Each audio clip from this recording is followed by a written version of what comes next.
The night Ethan Cole flew a $40 million private jet through a Category 4 storm, he had exactly 12 minutes of fuel left, zero visibility, and a CEO who'd spent 2 years treating him like he was invisible. But that's not where this story begins. It begins in a hangar in Chicago, with laughter, cruel, cutting laughter, echoing off million-dollar aircraft while a single father in a janitor's uniform stood perfectly still, fists clenched, knowing that one day they'd all see what he really was. Stay with me until the end of this story, hit that like button, and comment what city you're watching from so I can see how far this journey travels. The fluorescent lights of Whitmore Aviation's private hangar hummed with that particular frequency that gets inside your skull and stays there. Ethan Cole had learned to tune it out over the past 2 years, the same way he'd learned to tune out a lot of things. The hum, the cold, the way people's eyes slid right past him like he was part of the equipment. It was 6:47 a.m. on a Tuesday morning in late October, and Ethan was on his knees scrubbing hydraulic fluid off the polished concrete floor near Gate 3.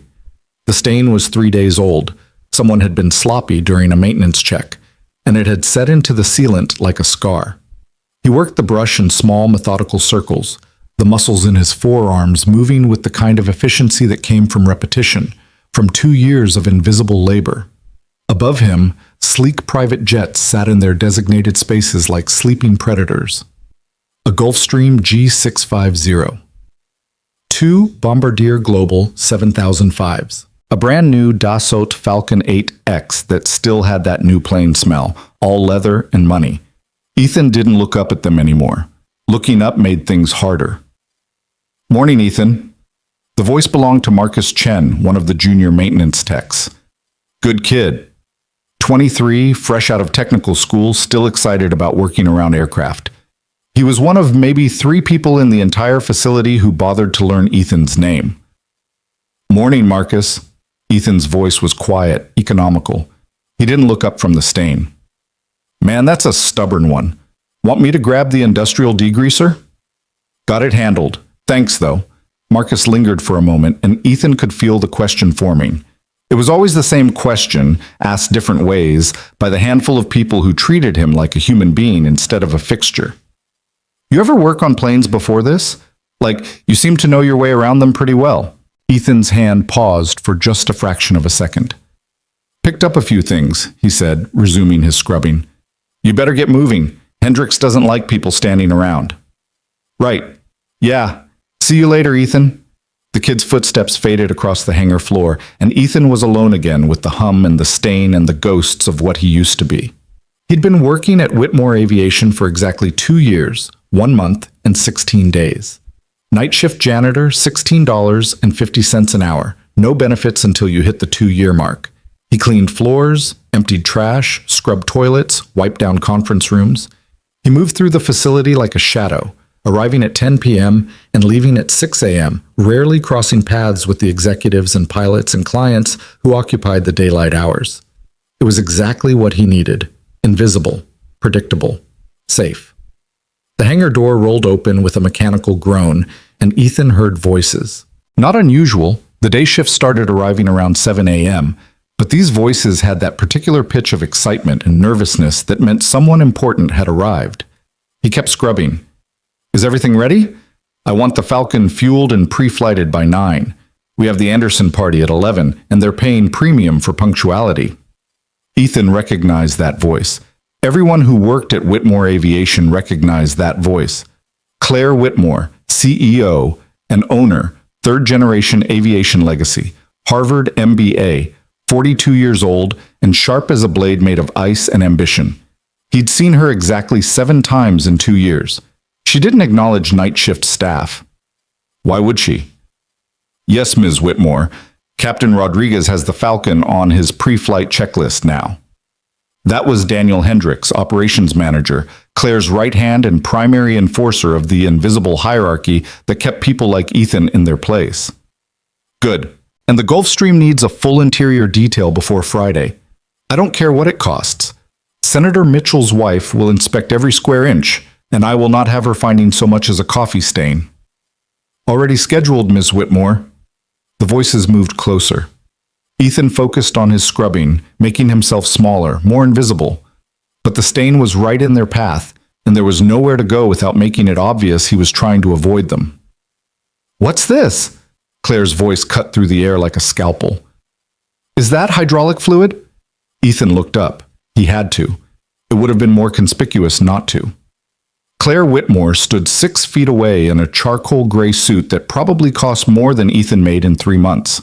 Dark hair pulled back in a way that was simultaneously elegant and severe. Gray eyes that assessed and categorized and dismissed in the space of a heartbeat. She was looking at the stain, not at him. "Yes, ma'am," Hendricks said quickly. "Maintenance spill from Sunday. It's being addressed." "By when? We have clients walking through here every day, Daniel. This looks like a truck stop garage, not a luxury aviation facility." "It's being cleaned now, ma'am." Hendricks gestured vaguely in Ethan's direction, still not quite looking at him.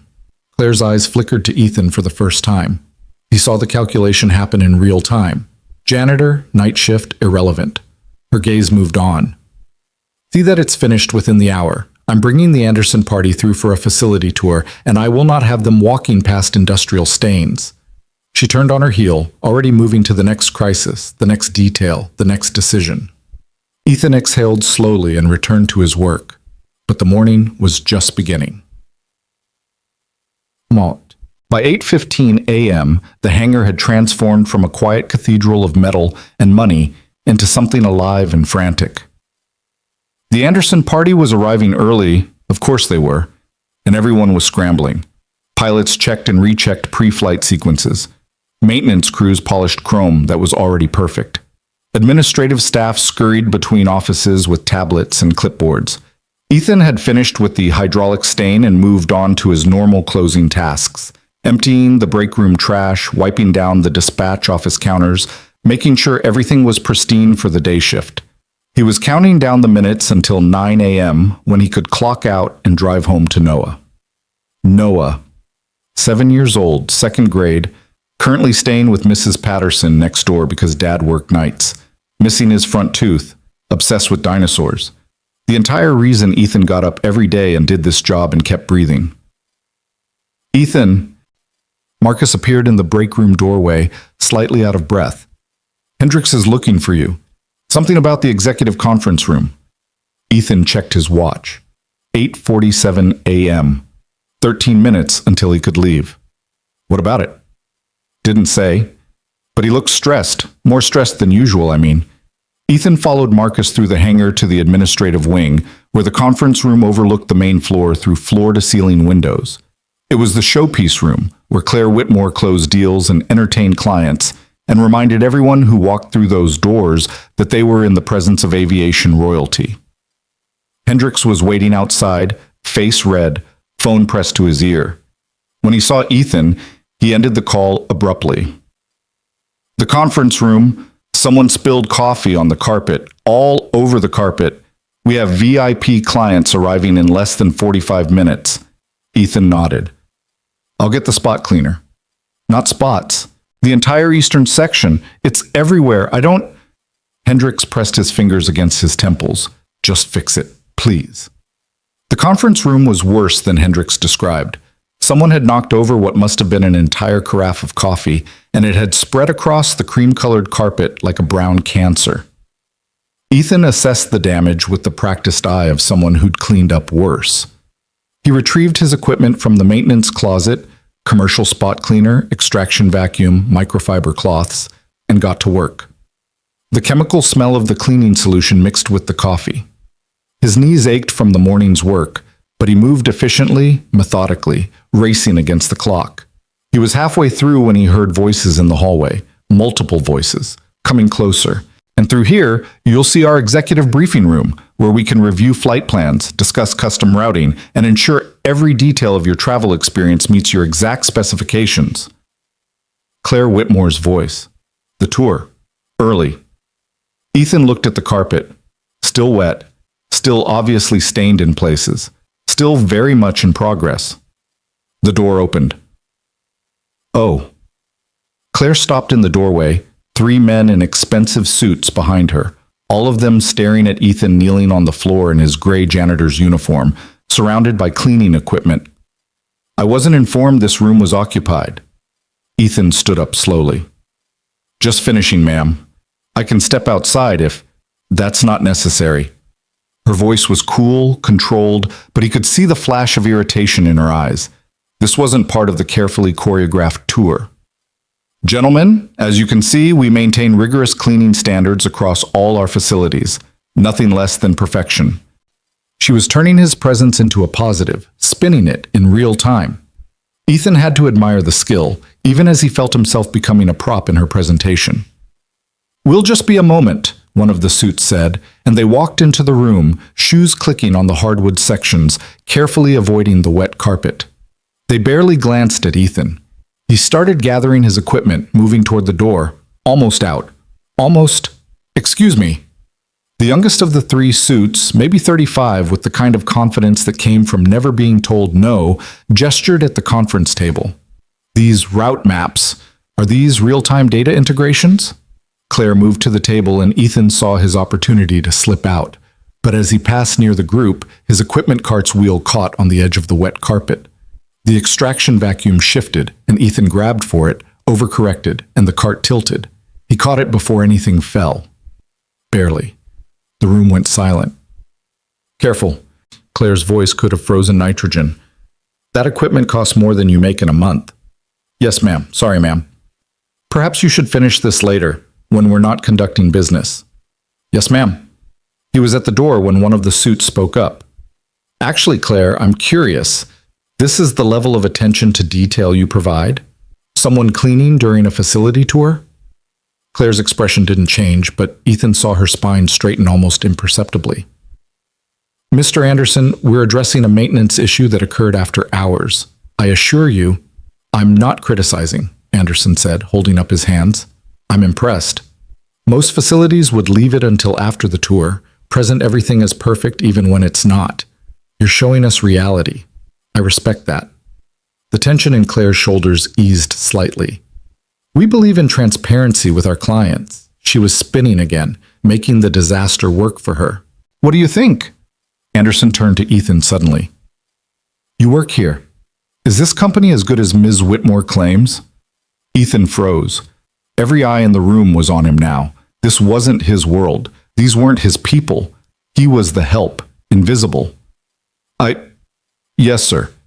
Good company." "Enthusiastic endorsement," Anderson laughed. "But I'll take it. What do you do here exactly?" "Maintenance? Cleaning? Keep it simple. Keep it short. Get out." "Must be interesting working around all these aircraft. You know anything about planes?" And there it was, the question that had landmines buried all around it. Ethan felt Claire's eyes on him, felt the weight of the moment. He could say no, should say no. But something in Anderson's tone, something genuinely curious and not condescending, made him pause.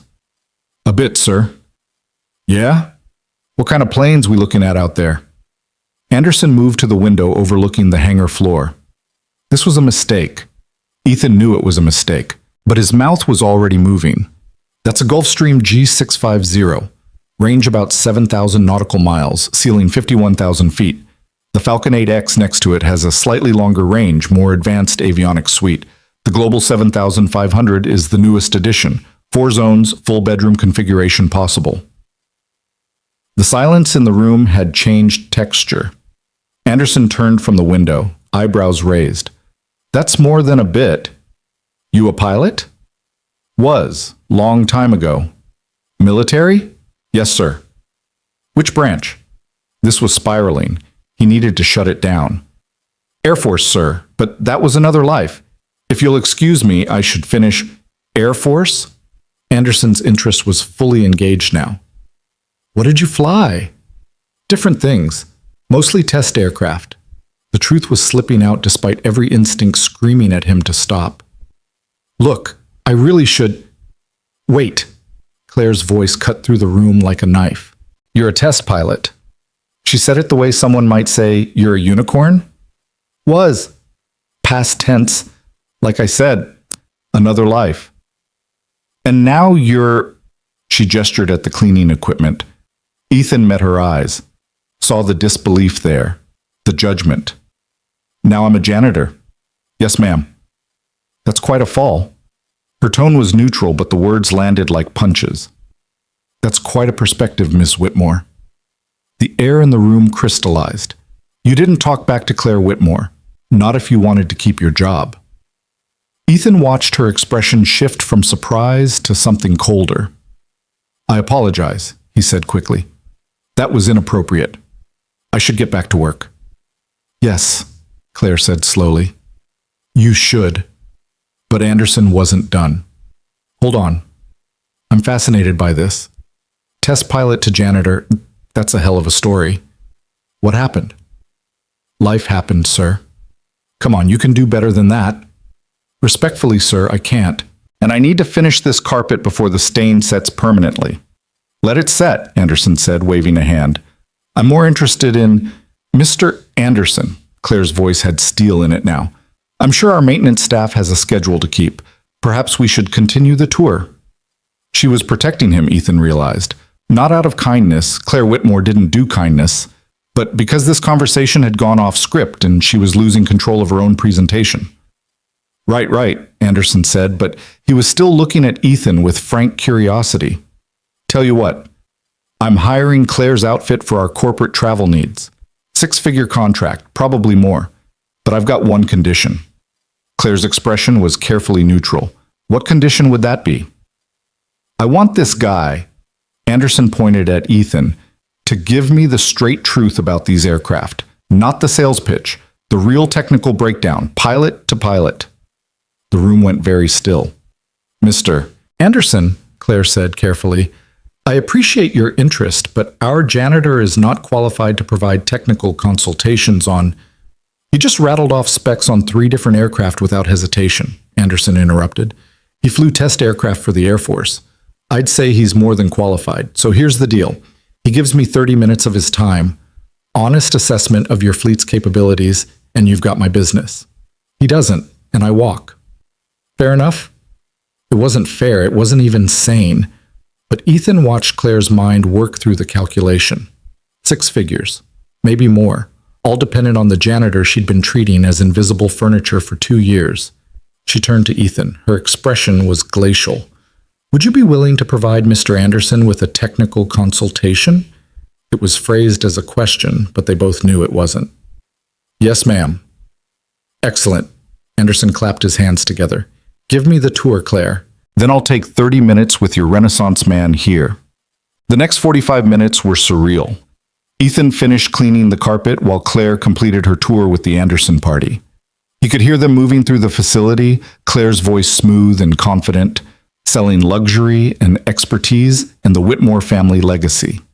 When he was done, he returned his equipment to the maintenance closet and stood in the break room, drinking burnt coffee and wondering how his life had gotten this far off the rails.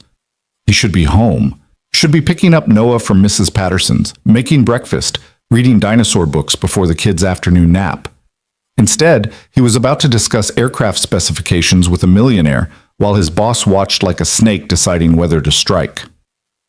Ethan. Hendricks appeared in the doorway. Conference room, now. The carpet had dried mostly clean. Anderson sat at the head of the conference table, tablet open in front of him.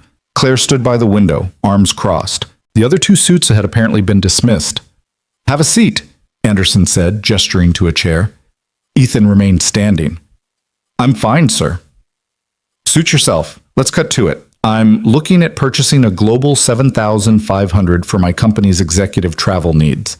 Claire's giving me the luxury pitch, custom interiors, premium service, all that. What I want from you is the technical reality, reliability, maintenance costs, real-world performance versus manufacturer claims. Can you do that? Ethan glanced at Claire. Her expression was unreadable. Yes, sir. But I should clarify, I haven't flown a Global 7500 specifically. They're fairly new to the market. But you know the platform? I know Bombardier's design philosophy. I know the engine configuration. I know what to look for. Good enough. Talk to me. So Ethan talked. He explained the Global 7500's passport engines, their fuel efficiency versus power output, the trade-offs in the wing design that gave it range at the cost of some low-speed handling characteristics. He discussed realistic maintenance intervals, common technical issues with early production models, the learning curve for pilots transitioning from other platforms. He talked for 20 minutes, clear and technical and honest. Anderson took notes. Claire didn't move from her position by the window, but Ethan could feel her attention like a physical weight. When he finished, Anderson leaned back in his chair. That was the most useful 20 minutes I've had all week. You just saved me from making a very expensive mistake. I was looking at early production models. You're saying I should wait for the updated avionics package. If you can wait 6 months, yes, sir. The improvements are significant. I can wait. Anderson stood, extending his hand. Thank you. That was exactly what I needed. Ethan shook his hand. You're welcome, sir. Claire, we have a deal. I'll have my people send over the contracts. Anderson headed for the door, then paused. One more thing. You should hire this guy as a consultant. He's wasted on maintenance. When Anderson left, the silence was deafening. Claire turned from the window slowly. That was quite a performance. Just answered his questions, ma'am.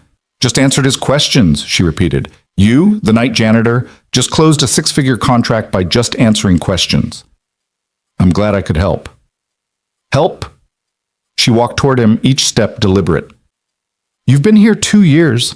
2 years of pushing a mop and emptying trash cans, and you never thought to mention you were a test pilot?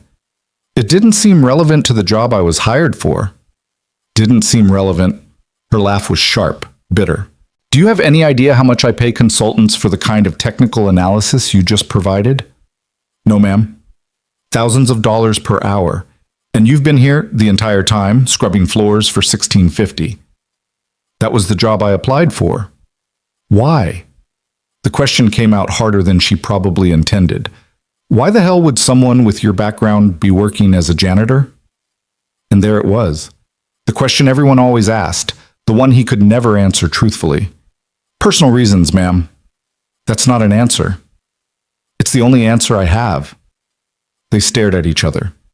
Ethan saw something in her expression, not quite anger, not quite curiosity, something else, something that looked almost like she'd been personally insulted by his choice to hide.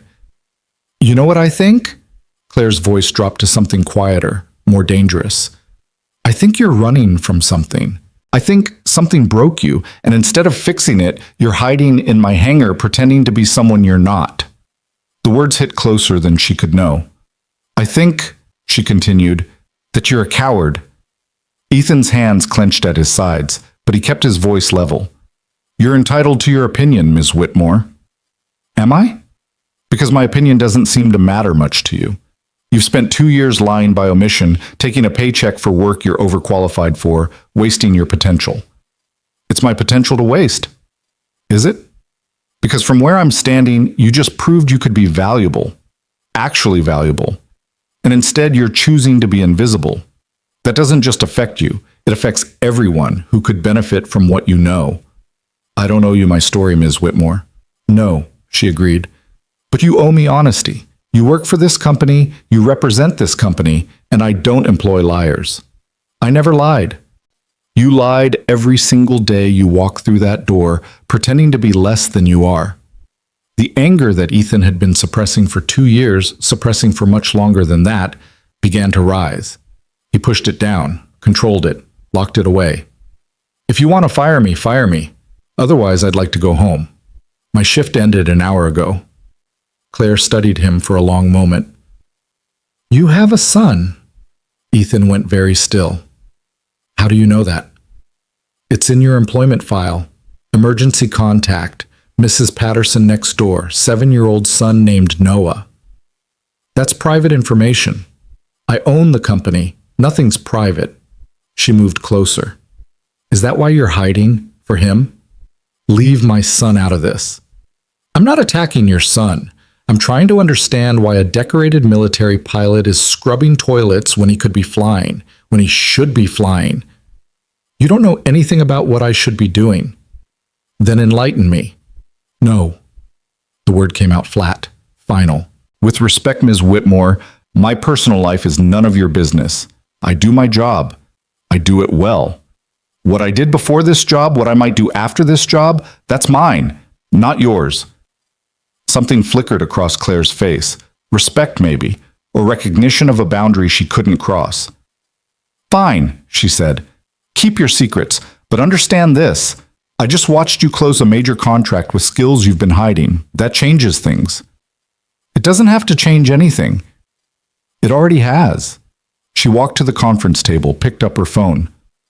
I'm raising your pay to $25 an hour, effective immediately, and I'm putting you on day shift. I don't want day shift. I don't care what you want. I need you visible, available. I have clients who could benefit from consultations like the one you just provided. I'm not a consultant. I'm a janitor. You're whatever I need you to be. That's not how this works. It's exactly how this works. You're an employee. I'm your employer. I'm reassigning your duties. Ethan felt the walls closing in. Day shift meant being visible, meant people asking questions, meant Noah having to go to after-school care instead of Ethan being there when he got off the bus. Meant exposure, attention, all the things he'd spent 2 years avoiding. I can't do day shift. I have obligations. Your son. I understand. We'll work around your schedule. You don't understand. You can't understand. Then help me understand. Claire's voice softened slightly. Talk to me. Why are you so determined to stay invisible? Because invisible means safe, Ethan thought. Invisible means Noah doesn't have to hear the whispers, doesn't have to know what his father lost, doesn't have to carry the weight of a history made of crashes and coffins and choices that can't be unmade. But he didn't say any of that. I just want to do my job and go home to my son, he said quietly. That's all I've ever wanted. Claire watched him for a long moment. That's not living, that's hiding. Maybe I like hiding. I don't believe that. Believe what you want. The tension stretched between them like a wire pulled too tight. Finally, Claire exhaled. Go home, Ethan. Get some sleep. When you come back tonight, we're going to have a longer conversation about your future with this company. There's nothing to discuss. There's everything to discuss, and one way or another we're going to discuss it. She turned back to the window, dismissing him. You're not invisible anymore. The sooner you accept that, the easier this will be. Ethan left without another word. The drive home was 40 minutes through Chicago traffic, and Ethan spent every minute of it trying to unknot the tension in his chest. The morning sun was too bright. The radio news was too loud. Everything felt wrong, off balance, like the ground had shifted beneath him without warning. He parked in front of his apartment building, a modest 2-bedroom in a working-class neighborhood where people minded their own business, and sat for a moment, forehead against the steering wheel. 2 years. He'd made it 2 years without anyone looking too closely, without anyone asking too many questions. And now Claire Whitmore was peeling back layers he'd spent those 2 years carefully constructing. His phone buzzed. Text from Mrs. Patterson. Noah's having breakfast with me. No rush. He's telling me about dinosaurs. Maz. Ethan smiled despite everything. Noah. The one pure, uncomplicated good thing in his life. He climbed out of the car and walked next door. Mrs. Patterson answered before he could knock, a widow in her 70s who'd appointed herself Noah's unofficial grandmother and Ethan's unofficial support system. Rough shift? She asked, reading his face immediately. Long shift. Coffee's on. Noah's in the living room building something with those blocks you got him. Dad! Noah appeared in the hallway, gap-toothed grin bright enough to light the whole building. Look what I made! He held up a construction of blocks that might have been a dinosaur, or a spaceship, or an abstract representation of chaos. Ethan pulled him into a hug, breathed in the smell of syrup and childhood. That's amazing, buddy. Tell me about it. They sat on Mrs. Patterson's couch while Noah explained his creation in elaborate detail, complete with sound effects and dramatic gestures. Ethan listened, let the pure joy of his son's imagination wash away some of the morning's tension. Mr. Cole? Mrs. Patterson appeared with coffee. Everything okay? Yeah, just workplace stuff. The kind of workplace stuff that puts that look on your face? Ethan took the coffee. Maybe. You know you can talk to me. I know, thank you. She nodded, understanding that was all he could give right now. Noah's welcome here any time. You know that. I do, and I appreciate it more than I can say. 20 minutes later, Ethan and Noah were in their own apartment. Noah immediately started setting up his dinosaurs for what he called the Great Dinosaur Migration. Ethan made himself toast he didn't want and tried to think through his options. He could quit, find another night shift job somewhere else, start over, stay invisible. Claire was right. That wasn't living. And more importantly, it wasn't sustainable. Noah was 7 now. He'd be 8 soon. 9. 10. Eventually, he'd start asking questions about his father's past, about the trophies Ethan kept in a box in the closet, about the framed commendations that Ethan had never hung up. What would Ethan tell him then? That Dad used to be someone important, someone skilled, but he'd chosen to hide instead? Dad? Noah looked up from his dinosaurs. You okay? Yeah, buddy, just tired.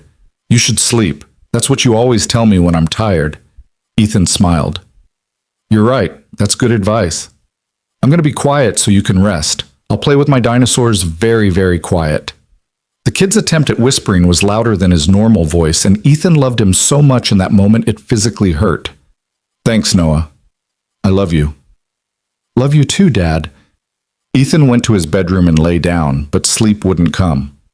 His mind kept replaying the morning, Anderson's curiosity, Claire's anger, the weight of his own secrets pressing down. He'd left the Air Force 6 years ago after the crash that killed Captain Jennifer Marks, his co-pilot and friend. He'd left flying entirely 3 years ago when his wife Sarah died of cancer, leaving him alone with a 4-year-old son and a grief that had no edges, no boundaries, no end. He'd tried to keep flying at first, thought Sarah would want that. But every time he climbed into a cockpit, he saw Jenny's face, heard Sarah's voice telling him to come home safe. The fear had crept in slowly, then all at once, until he couldn't trust himself anymore. So he'd stopped, put away his wings, found the quietest, most invisible job he could, and focused everything on being a father, on giving Noah stability, safety, a dad who came home every night. Was that hiding? Or was it surviving? His phone buzzed, text from an unknown number. This is Claire Whitmore. We need to talk. Tomorrow. My office, 2 p.m. This isn't optional. Ethan stared at the message. Tomorrow was Wednesday. His normal shift started at 10 p.m. She wanted him there at 2 p.m., prime business hours. Maximum visibility. He typed back, I work nights. I can't. Her response came immediately. Make it work. This is about your employment. His thumbs hovered over the keyboard. He could tell her no, could draw a line, but they both knew she held all the cards. Fine, he typed. Good. See you at 2. Ethan set the phone aside and closed his eyes, listening to Noah's whispered dinosaur narration in the next room. Whatever happened tomorrow, whatever Claire Whitmore wanted from him, he'd handle it. He'd protected Noah this long. He could keep protecting him. He had to. Because invisible or not, hiding or surviving, Ethan Cole was a father first. Everything else, the past, the skills, the man he used to be, was secondary. Or at least that's what he told himself as he finally drifted into uneasy sleep. While outside his window, the Chicago morning moved forward without him, indifferent to his choices, his fears, his desperate need to stay hidden just a little while longer. Just until Noah was older. Just until the wounds were less fresh. Just until... But time, as Ethan was about to discover, had run out for just until. The storm was coming. Ethan woke at noon to the sound of his phone ringing. Noah was still playing in the living room, the dinosaur migration apparently ongoing. The caller ID showed Whitmore Aviation's main line. He let it go to voicemail. 2 minutes later, it rang again. Same number. He answered. Hello? Mr. Cole. It wasn't Claire. It was Hendricks, and his voice had that clipped, nervous quality it got when he was delivering messages from above. Ms. Whitmore wanted me to confirm your 2 o'clock appointment. I got her text. She also wanted me to inform you that this meeting is mandatory. Failure to attend will be considered... I'll be there. Ethan cut him off. No point in making Hendricks' day worse. The man was just doing his job. Thank you. Oh, and Mr. Cole? She said to wear something presentable. Not your uniform. Ethan looked down at his worn t-shirt and sweatpants.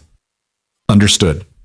After Hendricks hung up, Ethan sat on the edge of his bed and ran his hands through his hair. Presentable. What the hell did Claire Whitmore consider presentable? He owned exactly 2 outfits that weren't jeans or his janitor's uniform. A black suit he'd worn to Sarah's funeral, and a button-down shirt with khakis that he'd bought for Noah's school conferences. The suit seemed like too much. The khakis it was. He showered, dressed, and emerged to find Noah arranging his dinosaurs in what appeared to be a battle formation. "You look fancy," Noah observed. "Where are you going?" "I have to go back to work for a little bit." "But you just came home." "I know, buddy. It's just for a meeting. I'll be back by dinner." Noah's face fell. "Can I come?" "Not this time. Mrs. Patterson said you can go over there, though. She mentioned something about baking cookies." The mention of cookies brightened Noah's expression considerably. "Chocolate chip?" "You'll have to ask her." "Okay." Noah paused. "Dad, are you in trouble?" The question caught Ethan off guard. "What makes you think I'm in trouble?" "You have your worried face." 7 years old, and the kid could read him like a book. "I'm not in trouble. My boss just wants to talk to me about some things." "What things?" "Boring work stuff. Nothing for you to worry about." Noah studied him with those serious brown eyes, Sarah's eyes, and Ethan could see him processing, deciding whether to accept the answer. Finally, he nodded. "Okay, but if you are in trouble, you can tell me. I'm good at helping." Ethan pulled him into a hug. "I know you are. Best helper I've got." By 1:30, Ethan was in his car heading back toward the hangar, his stomach tight with anxiety. The afternoon traffic was lighter than the morning rush, and he made good time. Too good. He arrived at Whitmore Aviation at 1:50, which gave him 10 minutes to sit in the parking lot and contemplate all the ways this could go wrong. Through the windshield, he could see the hangar gleaming in the October sun. Expensive cars filled the visitor spaces, Mercedes, BMWs, one Tesla. This was the world of the day shift, the world of people who mattered. He'd been successfully avoiding it for 2 years. At 1:58, he got out of the car and walked inside. The hangar felt different in daylight, busier, more alive. Pilots in crisp uniforms moved with purpose. Maintenance crews worked on aircraft with the efficiency of a Formula One pit crew. Administrative staff hurried past with tablets and purpose. Nobody looked at Ethan, but he felt conspicuous anyway, like a ghost who'd accidentally materialized during business hours. "Ethan?" Marcus appeared from behind one of the aircraft. "What are you doing here? You don't work until tonight." "Meeting with Ms. Whitmore." Marcus's eyebrows rose. "Really? What about?"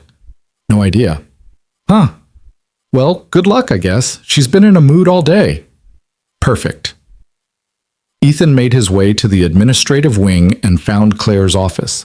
The door was open. She sat behind a massive desk made of dark wood and glass, typing on a laptop. She didn't look up. "You're early," she said. "You said 2 o'clock." "I did. I appreciate punctuality." She closed her laptop and gestured to one of the leather chairs across from her desk. "Sit." Ethan sat. The chair was expensive and uncomfortable in the way that expensive things often were. Claire studied him for a moment. "You clean up adequately." "Thank you." That wasn't a compliment. It was an observation. She stood and moved to the window overlooking the hangar floor. "I've been thinking about our conversation this morning." "And?" "And I've concluded that you're wasting your potential, my resources, and my patience." Ethan said nothing. "I looked into your background," Claire continued. "Made some calls. You weren't just a test pilot. You were one of the best. Multiple commendations, safety awards. You flew experimental aircraft that most pilots wouldn't touch with a 10-foot pole." That was a long time ago." 6 years, that's not ancient history." "It's ancient enough." She turned from the window. "Captain Jennifer Marks died in a crash, your co-pilot. You were flying an experimental variant of the F-22. Hydraulic failure at 40,000 feet. Ethan's hands clenched on the armrests. "I didn't come here to discuss—" "You ejected." "She didn't. The investigation cleared you of any wrongdoing, called it a mechanical failure, impossible to predict or prevent." Claire's voice was factual, almost clinical.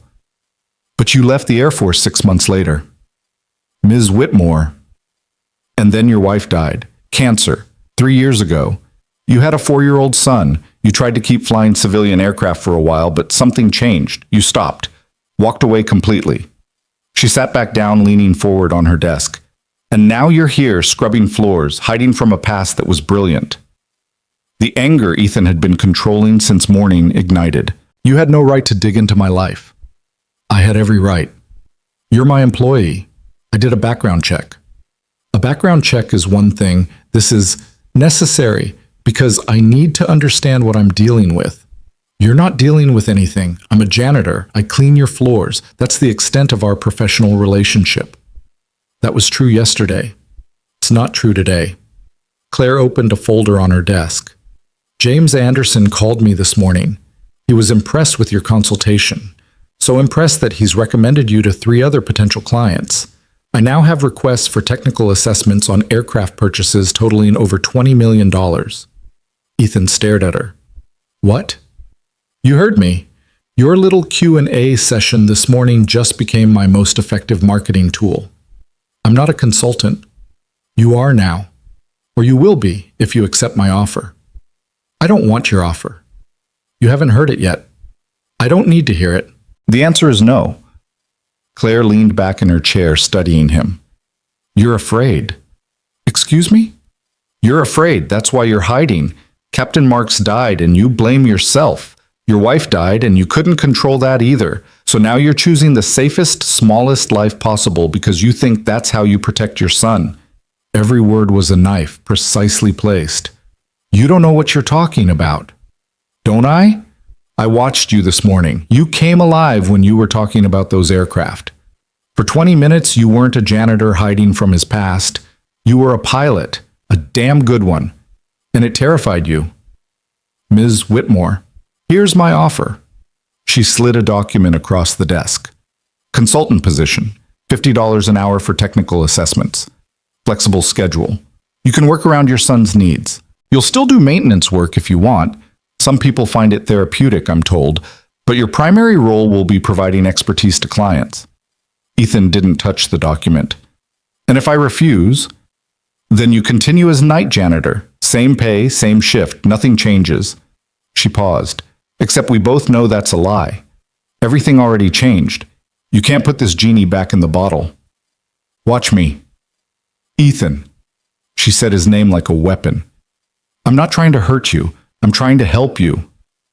I don't need your help. Maybe not, but those clients do.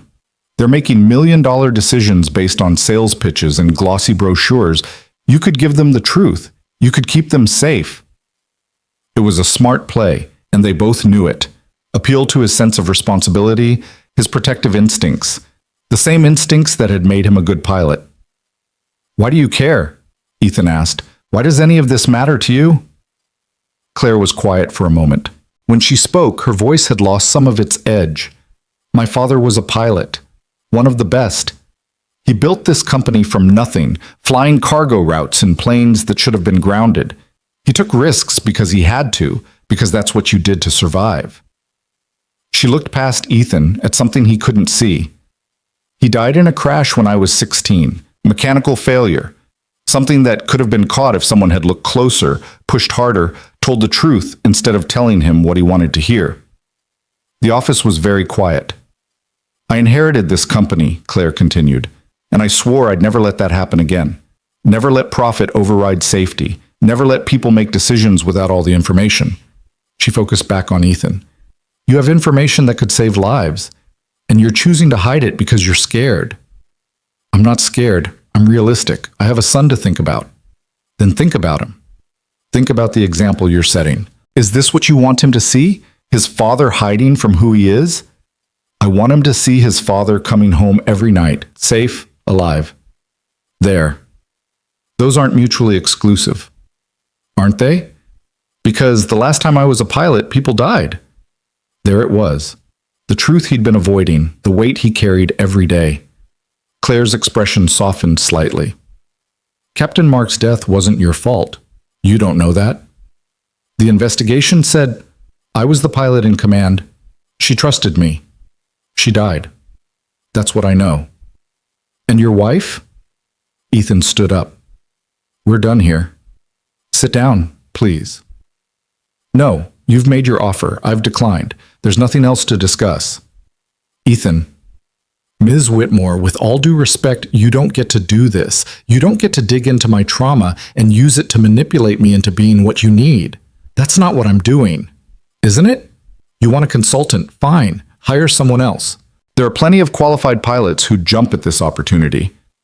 I don't want someone else. I want you. Why? Because I'm broken? Because you think you can fix me? Because you're honest.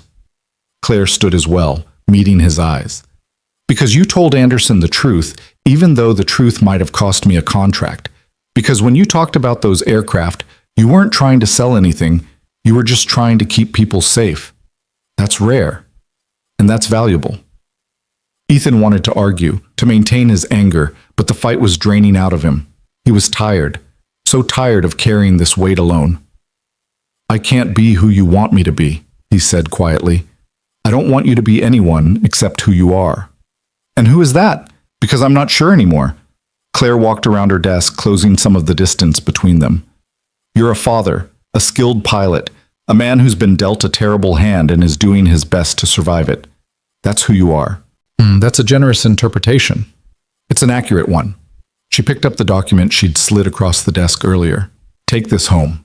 Read it. Think about it. You don't have to decide today. The answer will still be no. Maybe, but at least it'll be an informed no. She held out the paper. Ethan took it, more to end the conversation than anything else. Is that all? One more thing. There's a situation developing that I need to brief you on. A situation? A storm system. Hurricane Raphael. It's been tracking up from the Caribbean, and the models show it making landfall in South Florida tomorrow evening. Ethan frowned. Okay. What does that have to do with me? My mother lives in Miami. She's scheduled for emergency heart surgery tomorrow morning. I was supposed to fly down tonight with our chief pilot to be there for the procedure. I'm sorry to hear about your mother, but I still don't see... Captain Rodriguez just called in sick, food poisoning, and our backup pilot is in Seattle on a job. Claire moved back to her window. I've been making calls all morning. Every charter pilot in the region is either booked or refusing to fly with this storm approaching. Understanding began to dawn. Ms. Whitmore, I need to be in Miami by 9 tonight. The surgery is at 6 a.m. tomorrow.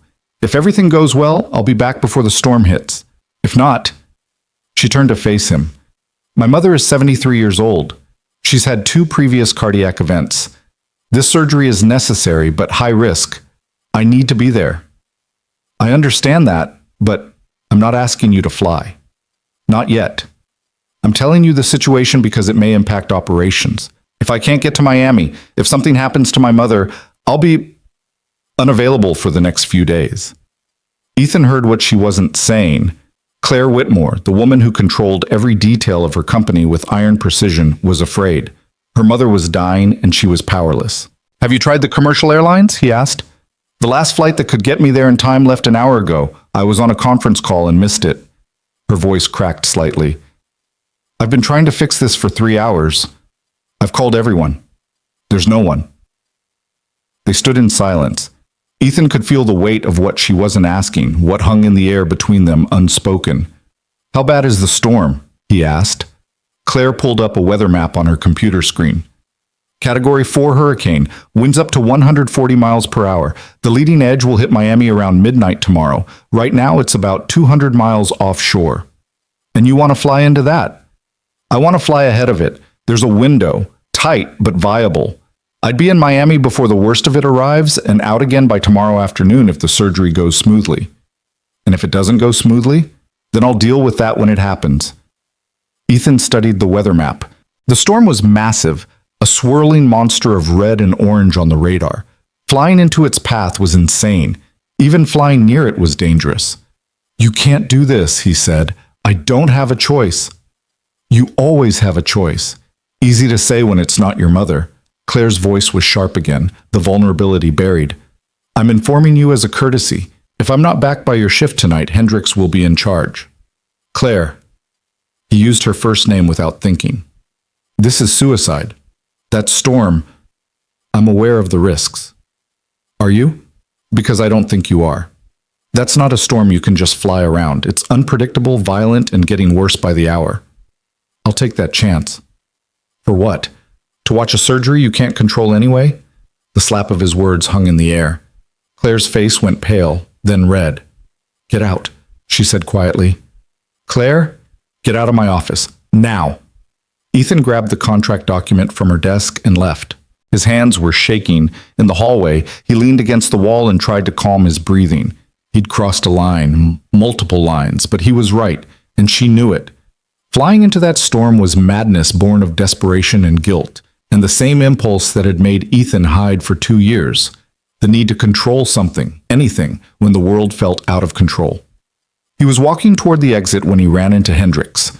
Mr. Cole, did Mrs. Whitmore brief you on the situation? She did? Good.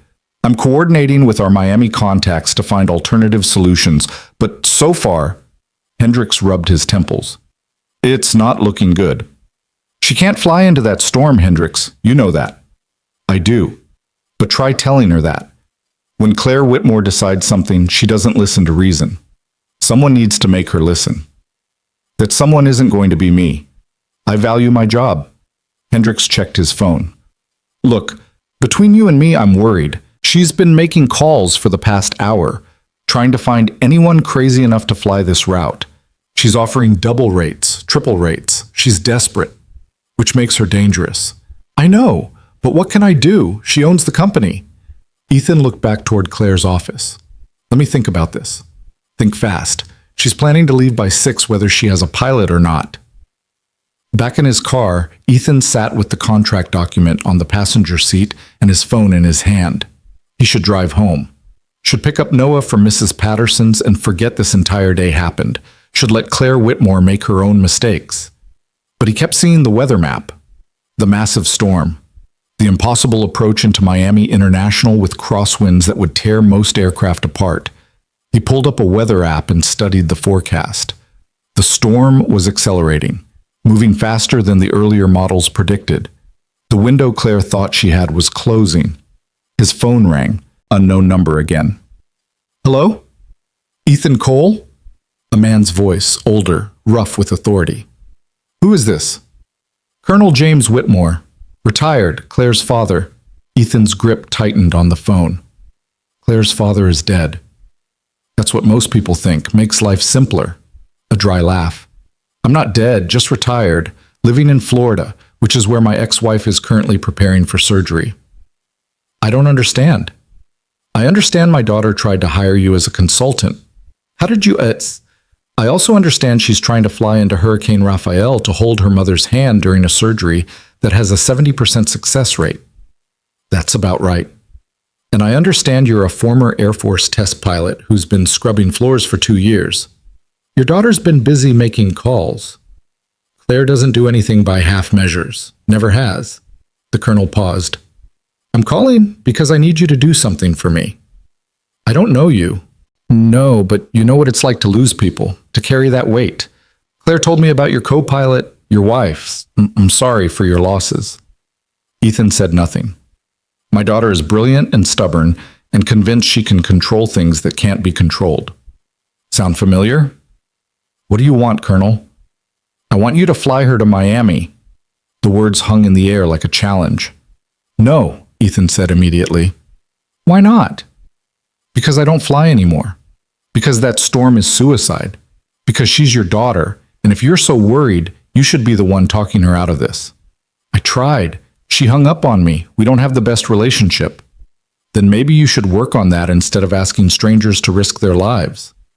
You're not a stranger. You're a pilot. One of the best, according to your record. My record doesn't matter. I don't fly. Why not? That's none of your business. It is if my daughter's life is at stake. The colonel's voice hardened. Look, Cole, I know fear when I hear it. I flew combat missions in 2 wars. I've seen good pilots lose their nerve. It happens. But here's the thing. Claire is going to fly into that storm whether you help her or not. The question is whether she does it with someone who knows what they're doing or whether she convinces some desperate charter pilot to kill them both. Then stop her. Ground the plane.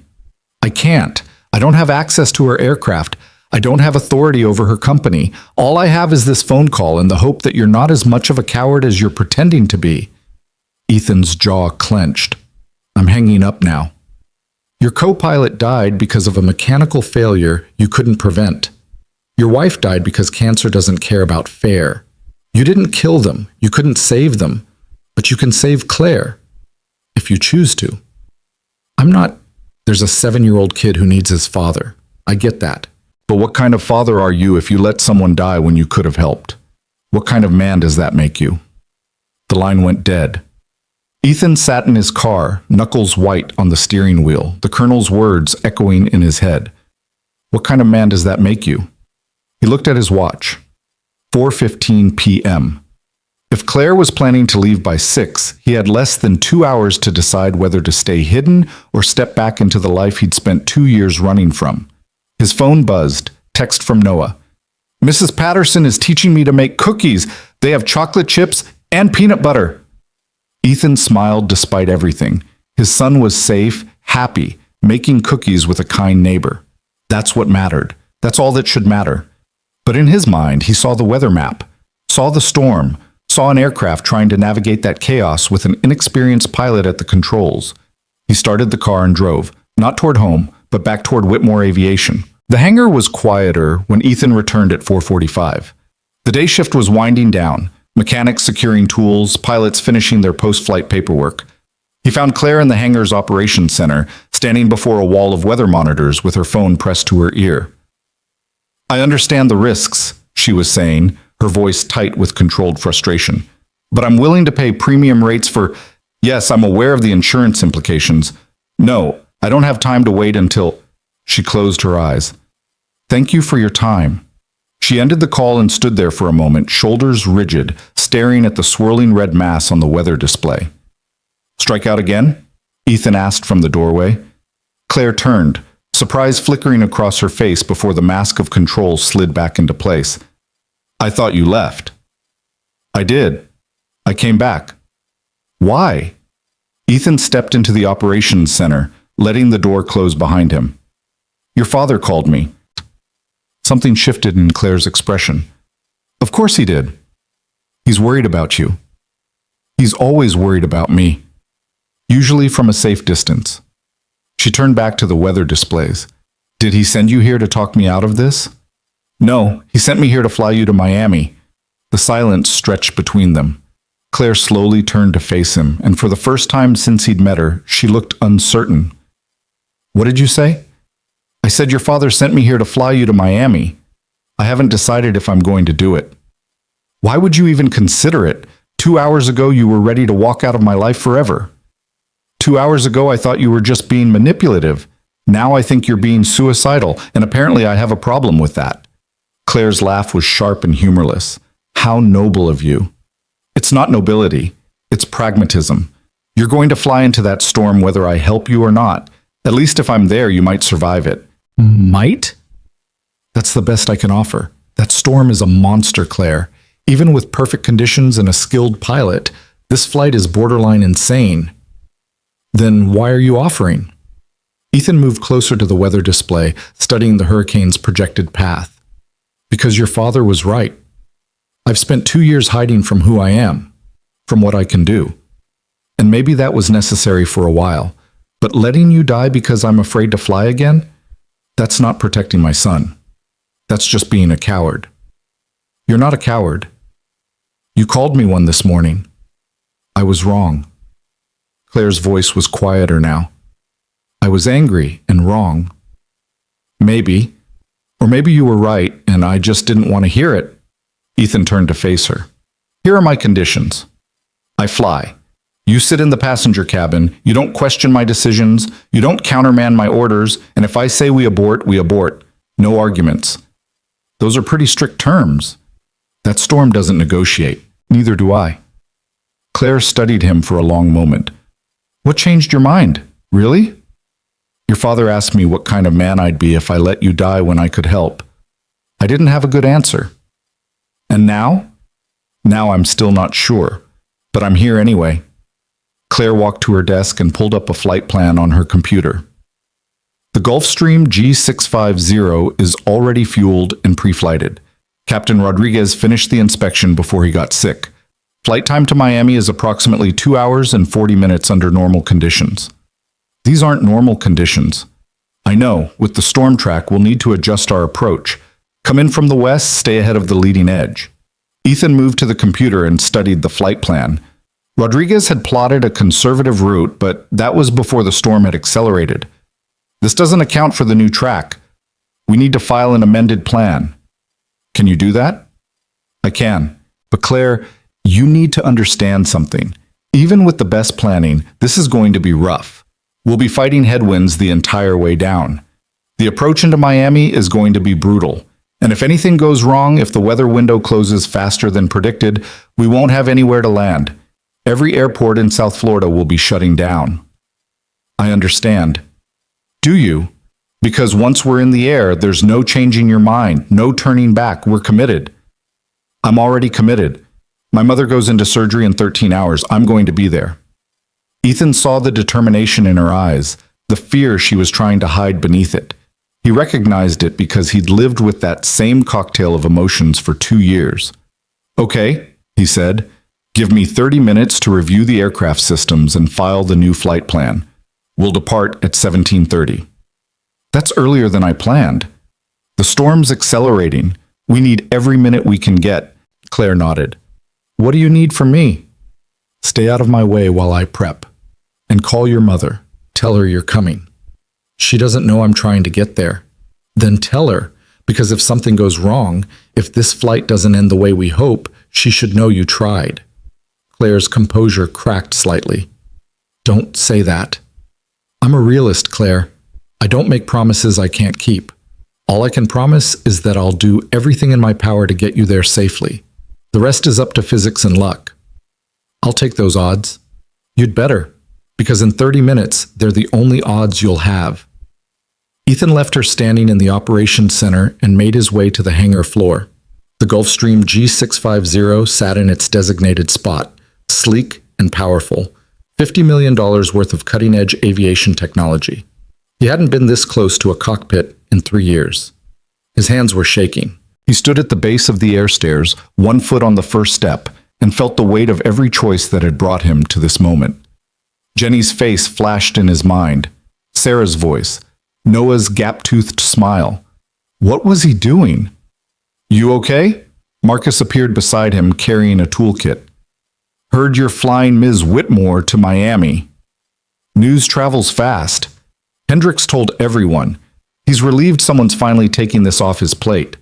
Marcus looked up at the aircraft. That's a hell of a bird. You qualified on the G650. I am. Ethan had flown Gulfstreams during his civilian aviation days, before Sarah died, before he'd walked away from everything. The muscle memory was still there, buried under years of deliberate forgetting. Must be like riding a bike, right? More like riding a bike through a hurricane. Marcus laughed, then realized Ethan was serious. Wait, you're actually flying into that storm? Ahead of it, theoretically. Man, that's insane. Yeah. Ethan took a breath and climbed the stairs. The cockpit was exactly as he remembered. 6 large displays forming a glass cockpit, the evolved human-machine interface that made the G650 one of the most advanced business jets in the world. Fly-by-wire controls, redundant systems, technology that could compensate for almost any emergency. Almost. Ethan slid into the left seat and felt something inside him shift. The cockpit wrapped around him like a second skin, familiar and foreign at the same time. His hands found the controls without conscious thought. His eyes scanned the instruments in the pattern he'd learned a lifetime ago. He was home, and it terrified him. For the next 20 minutes, he went through the pre-flight sequence with methodical precision, checked the fuel load, verified the hydraulic systems, tested the flight controls. Every switch, every gauge, every backup system. The aircraft was in perfect condition. Rodriguez had done his job well. Ethan pulled up the weather data on the navigation display and felt his stomach tighten. The storm had intensified in just the past hour. Category 4, sustained winds of 145 miles per hour. The eye was massive, the outer bands reaching hundreds of miles from the center. They'd be flying through the leading edge on approach into Miami. He filed an amended flight plan with air traffic control, routing them west of the storm's predicted path. It would add 15 minutes to the flight time, but it gave them the best chance of staying ahead of the worst weather. His phone buzzed. Text from Mrs. Patterson. Noah wants to know when you'll be home. I told him you had to work late. He's fine here as long as you need. Ethan's chest tightened. He typed back, Something came up at work. Emergency situation. I might be very late tonight. Is that okay? Her response came immediately. Of course, we're having a movie night. Don't worry about Noah. You do what you need to do. He almost texted back the truth. Almost told her he was about to fly into a hurricane for a woman who'd spent 2 years treating him like furniture. Almost explained that he was risking everything, including coming home to his son, because he couldn't live with himself if he didn't. Instead, he wrote, Thank you. You're a lifesaver. Stay safe, Ethan. He put the phone away and focused on the final pre-flight checks. At 5:20, Claire appeared at the cockpit door. She'd changed into dark pants and a sweater, her hair pulled back in a ponytail. She looked younger somehow, more vulnerable without the armor of her business suit.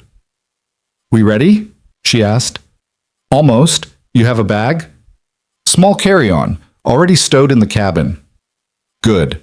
Take a seat in the main cabin. Use the forward-facing seat and buckle in tight. This is going to be a rough ride.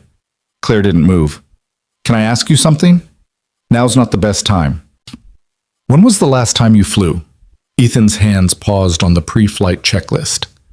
3 years, 2 months, 14 days. That's very specific. It was the day of my wife's funeral. I took a friend's Cessna up after everyone left, flew for about an hour, landed, and never got in a cockpit again. Until today. Until today. Why did you stop? Ethan turned to face her. Because every time I flew, I saw their faces. Jenny in the cockpit beside me. Sarah waiting at home. Flying used to be freedom. After they died, it was just fear. Fear that I'd make a mistake. Fear that I'd lose control. Fear that I'd leave Noah alone. He paused. So I stopped, traded the sky for a mop, and convinced myself I was being responsible. And now? Now I'm about to find out if I still remember how to do this. So please, Claire, go sit down and let me work. She nodded and disappeared into the cabin. Ethan completed the final checks and contacted the tower. Chicago Tower, Gulfstream, November 7-3. Whiskey Alpha, ready for taxi. November 7-3, Whiskey Alpha, Chicago Tower, taxi to runway 27 left via taxiway Alpha. Be advised, we're showing significant weather development along your filed route. Copy that, Tower. We're monitoring the situation. Winds are 270 at 15, gusts to 25. Altimeter 3012. 3012. November 7. 3 Whiskey Alpha. Ethan released the parking brake and advanced the throttles slightly. The Gulfstream rolled forward smoothly, 60,000 pounds of aircraft responding to his inputs like it was reading his mind. The muscle memory was there, stronger than he'd expected. They taxied to the runway, and Ethan ran through the final checks. The sun was low on the horizon, painting the sky in shades of orange and red. Beautiful and ominous at the same time. Chicago Tower, November 7-3 Whiskey. Alpha, ready for departure, runway 27 left. November 7-3 Whiskey. Alpha, cleared for takeoff, runway 27 left. Fly runway heading, climb and maintain 3000. Cleared for takeoff, 27 left, climb to 3000, November 7-3 Whiskey, Alpha. Ethan lined up on the center line and took a breath. This was it. The moment where theory became reality. Where 3 years of hiding ended and whatever came next began. He pushed the throttles forward. The Rolls-Royce BR-725 engine spooled up with a rising howl, 16,900 pounds of thrust per engine pushing the aircraft down the runway. The acceleration pressed Ethan back into his seat. Airspeed indicator climbing, 40 knots, 60, 80. The runway lights became a blur. V1, he called out, though there was no co-pilot to hear him. Rotate! Ethan pulled back gently on the yoke, and the Gulfstream lifted off the runway like it was meant to fly, like the bonds of Earth were just suggestions. The gear came up with a solid thunk. Chicago fell away beneath them. Ethan was flying again. His heart was hammering, his palms slick with sweat, but his hands were steady on the controls. The aircraft climbed smoothly through 3,000 feet, 5,000, 8,000. The city lights spread out below like a constellation. November 7-3 Whiskey Alpha. Contact departure on 124.7.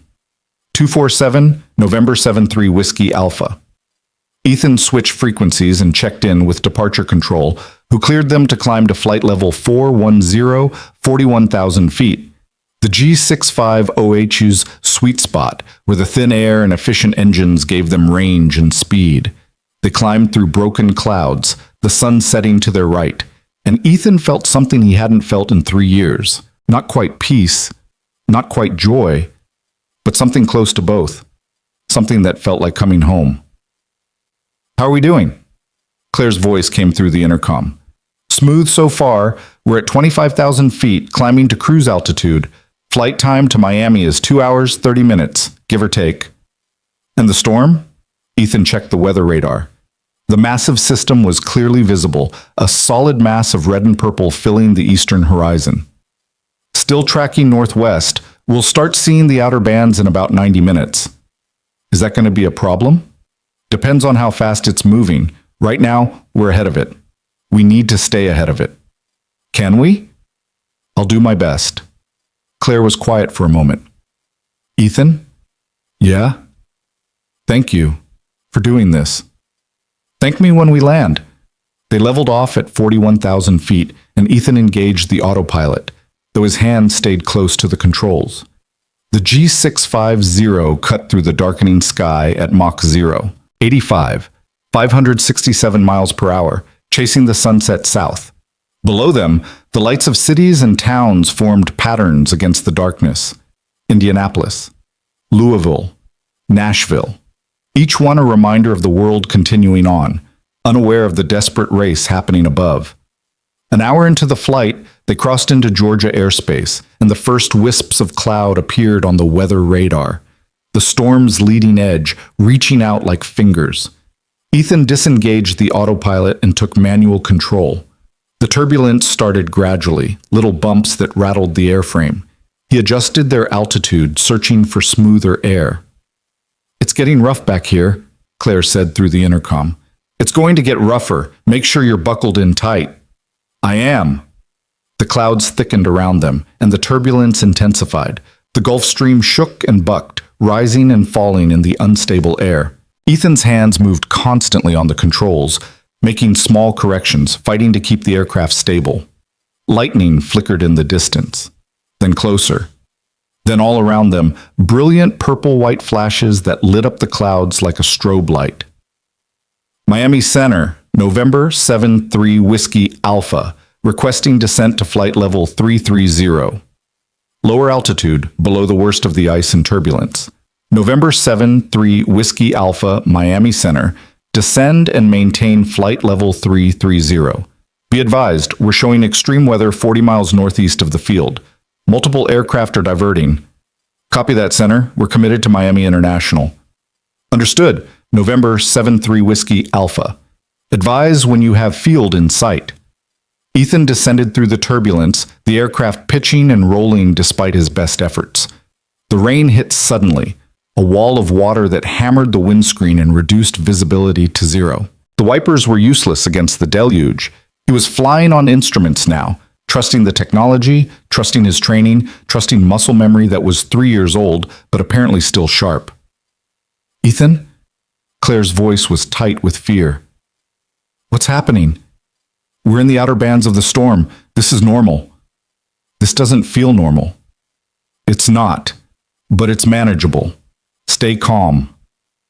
A massive jolt of turbulence slammed the aircraft sideways. Ethan heard something crash in the cabin. He fought the controls, wrestling the Gulfstream back to level flight. "Claire, you okay?" "I'm fine, just a little terrified." "That's reasonable."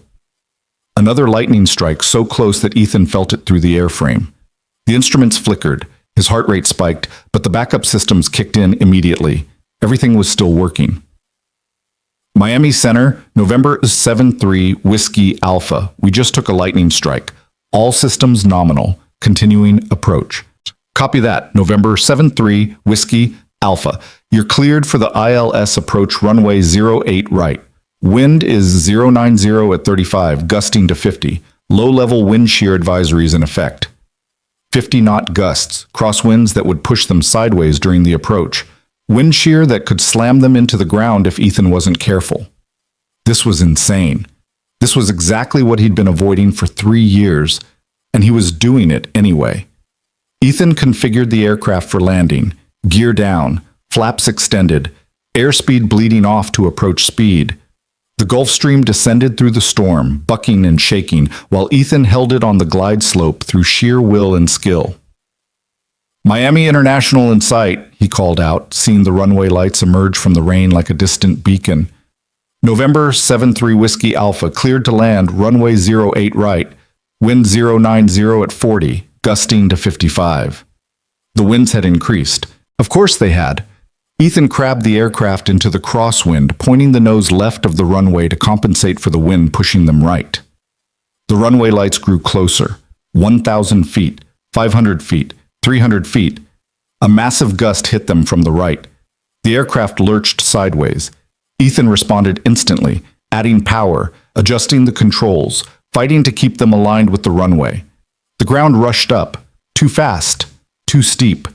He pulled back on the yoke, arrested the descent, felt the wheels kiss the runway with a barely controlled impact. The aircraft bounced, and for one heart-stopping moment, Ethan thought they were going to cartwheel. But the wheels settled again, and he deployed the thrust reversers, maximum braking, fighting to keep the aircraft on the center line as the crosswinds tried to push them off the runway. They slowed, stopped, sat on the runway with rain hammering the fuselage and wind rocking the aircraft. Ethan's hands were shaking so hard he could barely key the radio. "November 7-3 Whiskey Alpha is down and safe. Welcome to Miami, November 7-3 Whiskey Alpha. Taxi to General Aviation via Taxiway Charlie. Weather's going to deteriorate rapidly. Suggest you button up as soon as possible." "Roger that, Tower." Ethan taxied to the General Aviation terminal and shut down the engines. The sudden silence was deafening. He sat in the cockpit, hands still on the controls, trying to remember how to breathe. He'd done it. He'd flown into a hurricane and survived. Claire appeared in the cockpit doorway, her face pale. "That was the most terrifying experience of my life." "Welcome to professional aviation." How were you so calm?" "I wasn't calm. I was terrified. But fear doesn't change the physics. The aircraft doesn't care if you're scared. It just responds to inputs." Ethan unbuckled and stood on shaky legs. "We're here. You've got about 8 hours before the storm hits for real. Make them count." "You're not coming to the hospital?" "No. I'm staying with the aircraft. If the weather window closes before you're ready to leave, you're stuck here. I need to monitor the conditions. Be ready to fly the second it's safe." Claire nodded. "There's a car waiting. The surgery is scheduled for 6 a.m. at Jackson Memorial." "Go. Be with your mother." She hesitated at the cockpit door. "Ethan, what you just did, that landing, was necessary, nothing more. It was extraordinary. It was physics and practice. Now go." After Claire left, Ethan collapsed back into the pilot's seat and let the adrenaline shake through him. His phone had 7 missed calls from Mrs. Patterson, 3 texts from Noah asking when he'd be home. It was almost midnight Chicago time. Noah would be asleep by now, dreaming of dinosaurs and cookies. Ethan was in Miami, having just flown through a hurricane, feeling more alive and more terrified than he'd felt in 3 years. He pulled up the weather forecast and studied the storm's projected path. They had maybe 12 hours. 14 if they were lucky. After that, Miami International would shut down completely, and they'd be trapped here until the hurricane passed.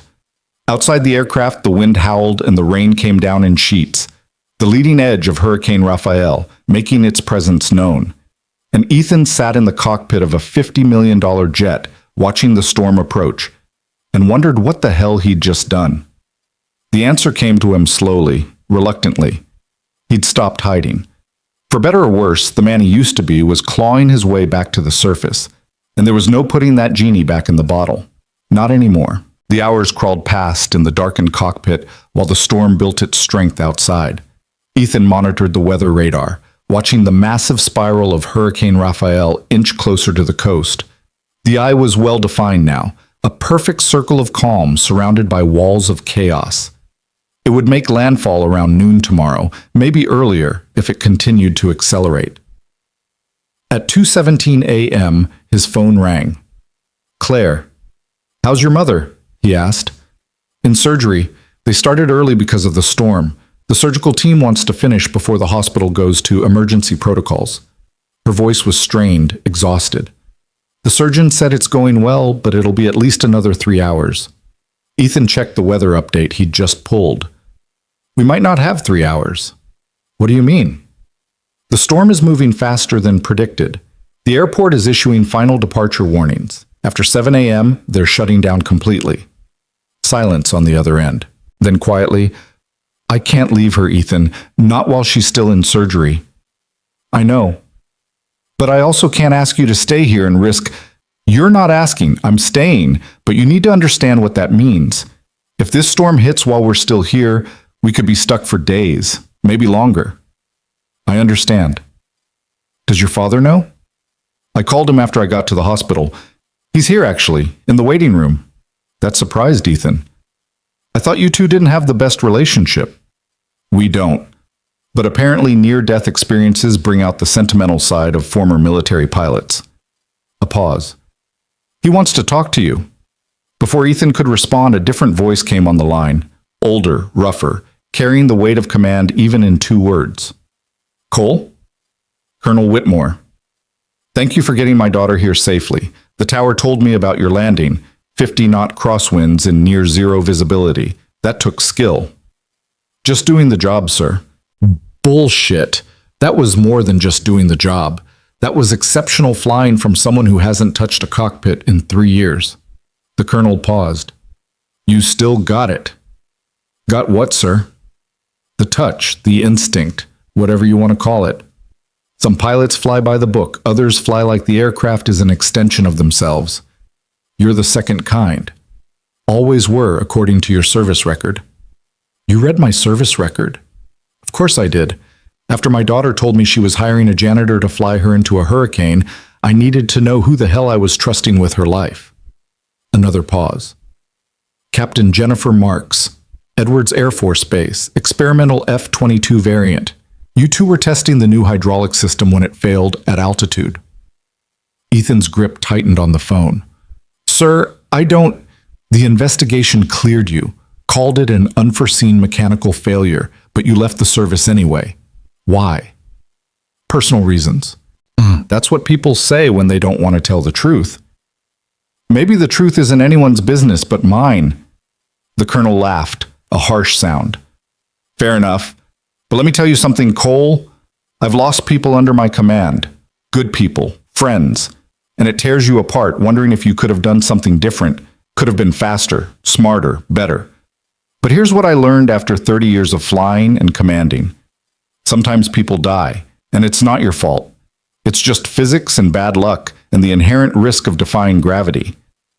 With respect, sir, that's easy to say when you weren't the one at the controls. You think I never lost someone due to my decisions? You think I never gave an order that got someone killed?" The colonel's voice hardened. "I have, multiple times, and I live with that, but I don't hide from it. Because hiding doesn't honor their memory. Flying does. Living does. Being the best damn pilot you can be and making sure their deaths meant something, that honors them." Ethan didn't know what to say to that. "My daughter's been through hell," the colonel continued. "Lost her mother, my ex-wife, to health issues that never seemed to end. Lost her faith in me a long time ago, and rightfully so. Built a company from my legacy and spent every day trying to prove she's more than just my daughter. And now she's in a hospital waiting room, terrified because for once in her life she can't control the outcome. Why are you telling me this? Because she trusts you. After one day, after you flew through a goddamn hurricane, she trusts you. And Claire doesn't trust easily. She barely knows me. She knows enough. She knows you're the real thing, and when you're surrounded by fake people your whole life, the real thing stands out." The colonel's tone softened slightly. "Stay safe, Cole. Get my daughter home when this is over.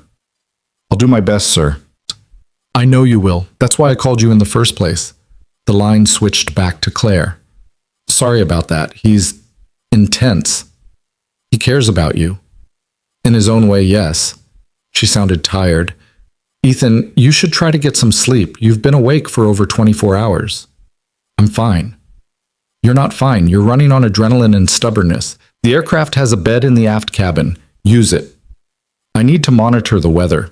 You need to be functional when it's time to fly us out of here, which means you need sleep. The weather will still be terrible in 4 hours. Trust me. She had a point. Ethan's eyes were burning, his mind starting to fuzz around the edges. Okay, 2 hours. That's it. I'll call you if anything changes with the surgery. After hanging up, Ethan made his way to the aft cabin. The G6500's interior was exactly as expensive as he'd expected. Leather seats that converted to beds, polished wood accents, subtle lighting. He lay down without bothering to convert the seat and was asleep within minutes. He dreamed of flying. Not the smooth, controlled flight of today, but the chaotic nightmare of the crash that killed Jenny, the stick shaking in his hands, the warning alarm screaming, Jenny's voice calm and professional even as they fell from the sky. We're losing hydraulics. I see it. Switching to backup. Backup's not responding. Try manual override. No response. Ethan, we're in trouble. The ground rushing up, the ejection sequence, the explosive bolts firing, his seat rocketing away from the aircraft while Jenny's seat malfunctioned, trapping her in the doomed plane, watching her die while he floated safely to Earth. Ethan woke with a gasp, drenched in sweat. The cabin was dark except for the emergency lighting strips along the floor. Outside, the wind howled. He checked his phone. 5:30 a.m. He'd slept for 3 hours. There were 2 missed calls from Claire and a text. Surgery finished. Mom's in recovery. Stable, but critical. Surgeon says next 24 hours will tell the story. How's the weather? Ethan pulled up the latest forecast and felt his stomach drop. The storm had accelerated again. The outer bands were already over Miami, and the eye would make landfall in less than 6 hours. The airport was officially closed. They were stuck. He called Claire back. She answered immediately. Tell me we can still leave, she said. We can't. Airport's closed. We're here until the storm passes. He heard her breath catch. How long? Best case, 24 hours. Worst case, 48. Depends on the storm's forward speed and how much damage it does to the runway infrastructure. My mother is in the best place she can be. The hospital has backup generators, emergency supplies, trained staff. She'll be safe. And us? The FBO has a reinforced hangar. We'll move the aircraft inside, ride out the storm there. It's not comfortable, but it's safe. I need to stay at the hospital. Claire, my mother just had open heart surgery. She's 73 years old. I'm not leaving her to ride out a hurricane in an aircraft hangar. Ethan understood, but he didn't like it. The hospital's going to be chaotic. Emergency cases, power outages, all their resources focused on critical patients, which includes my mother. Okay, I'll secure the aircraft and come to the hospital. We'll figure it out from there. You don't have to. Yes, I do. I'm not letting you handle this alone. The gratitude in her voice was palpable. Thank you. Ethan spent the next hour coordinating with the FBO to get the Gulfstream into a hangar and properly secured. The line crew worked with practiced efficiency despite the worsening weather. By 7 a.m., the aircraft was safe, and Ethan was in a taxi heading to Jackson Memorial Hospital. The city was already battening down. Plywood over windows, empty streets, the few people out moving with purpose, getting to shelters or secured locations. The taxi driver, an older man named Carlos, shook his head as he navigated the deserted roads. This is my 4th hurricane, he said. Each one, I tell myself I'm going to leave Florida, and each time I stay. Stupid, maybe.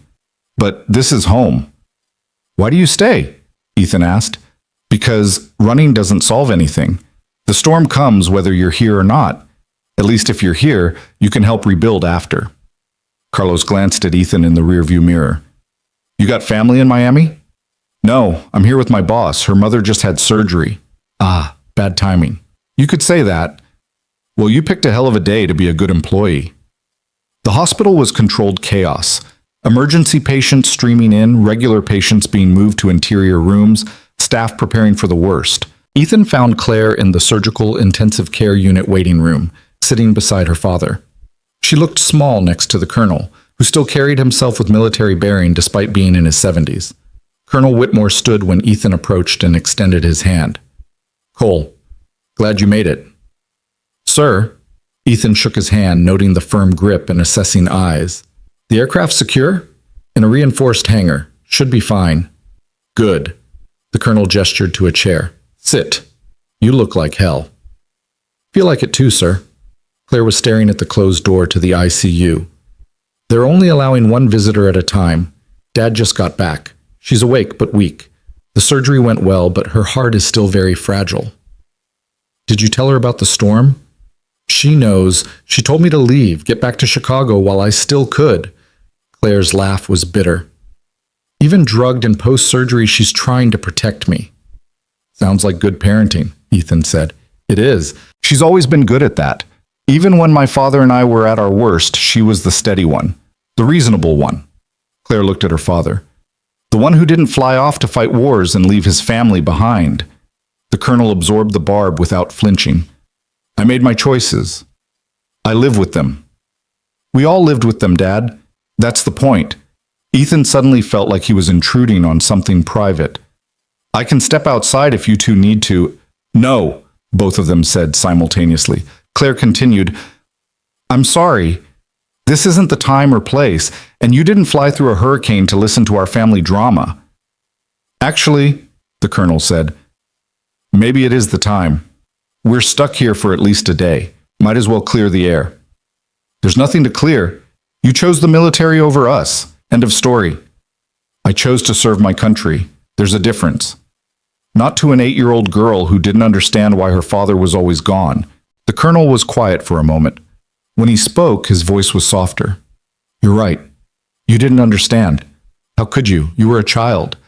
But I was trying to give you and your mother a better life. Everything I did, every mission I flew, was for you two. We didn't need your missions. We needed you.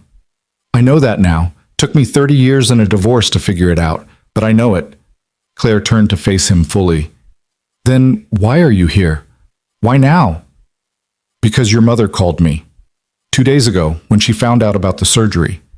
Asked me to be here in case things didn't go well." "She called you?" "She did.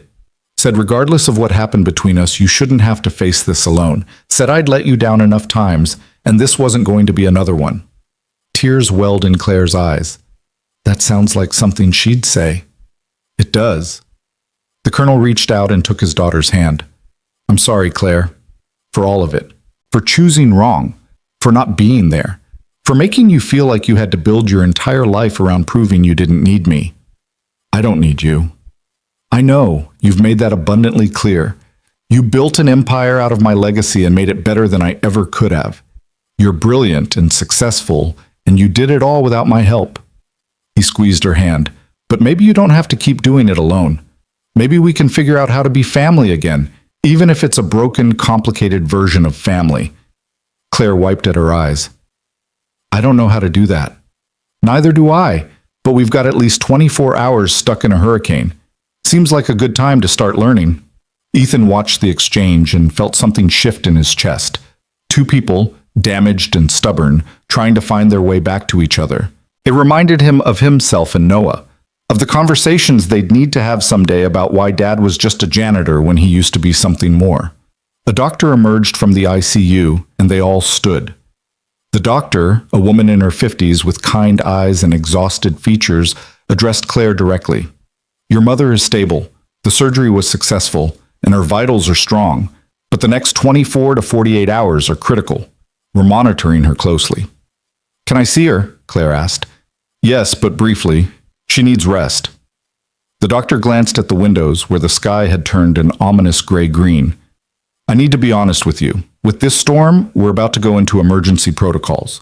All non-critical staff will be sheltering in place, and we'll be focused on maintaining life support systems and treating emergency cases. Your mother will receive excellent care, but I can't guarantee. I understand, Claire interrupted. Just tell me she has the best chance possible. She does. She's a fighter. The surgery team did everything right, and her body is responding well. Now it's just a matter of time and healing. Claire went into the ICU while Ethan and the colonel sat in uncomfortable silence. Finally, the older man spoke. You have a son, I understand. Yes, sir. Noah. He's 7. Single father? My wife died 3 years ago. Cancer. I'm sorry for your loss. Thank you. How'd you end up scrubbing floors when you could be flying? Ethan had answered this question too many times in the past 24 hours, but something about the colonel's directness, his obvious understanding of loss and guilt, made the truth easier. I was afraid. Afraid that I'd make a mistake and leave Noah without a father. Afraid that if I kept flying, I'd end up like Jenny, dead in a crash that could have been prevented. So I chose the safest, smallest life I could find. And now? Now I'm sitting in a Miami hospital, waiting out a hurricane after flying through conditions that should have killed me. So apparently my plan to stay safe didn't work out so well. The colonel laughed. Life has a way of dragging us back to who we really are, whether we like it or not. Is that what happened to you? Life dragged you back? Something like that. I retired from the military thinking I'd finally have peace, finally be able to relax and enjoy life. Turns out, peace is harder than war. At least in war, you know who the enemy is and what you're fighting for. He leaned back in his chair. I've spent the last 5 years trying to figure out who I am when I'm not a pilot or a commander. Still haven't found a good answer. Maybe there isn't one, Ethan said. Maybe we're always the things we used to be, whether we want to be or not. That's a depressing thought. Or maybe it's freeing. Maybe it means we don't have to keep running from our past. The colonel studied him. You're smarter than your file suggested. My file doesn't know me very well. Clearly. The colonel pulled out his phone and showed Ethan a weather app. Storm's getting close. I should make landfall in about 4 hours. This building is rated for Category 5, but it's still going to get rough. How rough? Windows might blow out. Power will definitely go. Emergency generators will keep critical systems running, but we'll be in the dark for most of it. He put the phone away. I've been through hurricanes before. The noise is the worst part. Like the whole world is trying to tear itself apart. Claire emerged from the ICU, her face drawn but composed. She's sleeping. They've sedated her to keep her calm and reduce strain on her heart. How did she look? The colonel asked. Frail? I've never seen her look so frail. Claire sat down heavily. The doctor said if the surgery had happened 2 weeks later, she might not have survived. So at least there's that. She's strong, the colonel said. Like her daughter. They sat together as the storm approached, 3 people bound by circumstances and choices, waiting for nature to do its worst. Hospital staff moved with practiced efficiency, securing equipment, moving patients, preparing for the chaos to come. At 10:30 a.m., the lights flickered.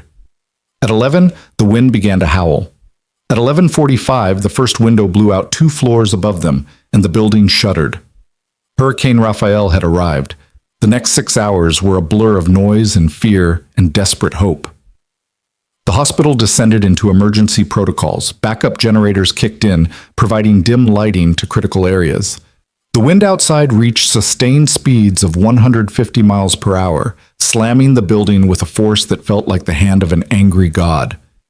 Ethan, Claire, and the colonel stayed in the ICU waiting room, which was mercifully interior and windowless. Other families huddled there too, waiting for news of their loved ones, united in their fear and helplessness. Claire checked on her mother every hour. Each time the nurses reported the same thing: stable, sedated, holding on. At 3 p.m., the eye passed over. The wind stopped. The silence was eerie, almost worse than the chaos. Ethan went to a window in a nearby corridor and looked out at the devastation. Trees down, roofs torn off, debris everywhere. The ocean was a churning mass of gray water pushing inland, flooding streets. It's not over, the colonel said, appearing beside him. The backside of the eye wall hits in about 40 minutes. It'll be just as bad. I know. You doing okay? Define okay. Fair point. The colonel stared out at the destruction. I've seen war zones that looked better than this. How long until we can leave? Assuming the airport didn't take major damage, 24 hours maybe. They'll need to clear debris, inspect the runways, make sure everything's structurally sound. And if it did take major damage, then we wait longer. Or we drive north and fly out of Fort Lauderdale or West Palm. The colonel turned to face Ethan. But that's tomorrow's problem. Today's problem is surviving the next 12 hours. The backside of the storm hit at 3:45, just as violent as the front. More windows blew out. More debris slammed into the building. Somewhere above them, people were screaming. Hospital staff ran through corridors, responding to emergencies. In the ICU, machines beeped their steady rhythms, keeping track of hearts that refused to quit. Claire's mother among them, holding on through sheer stubbornness and the skill of the surgical team. At 9 p.m., the wind finally began to die down.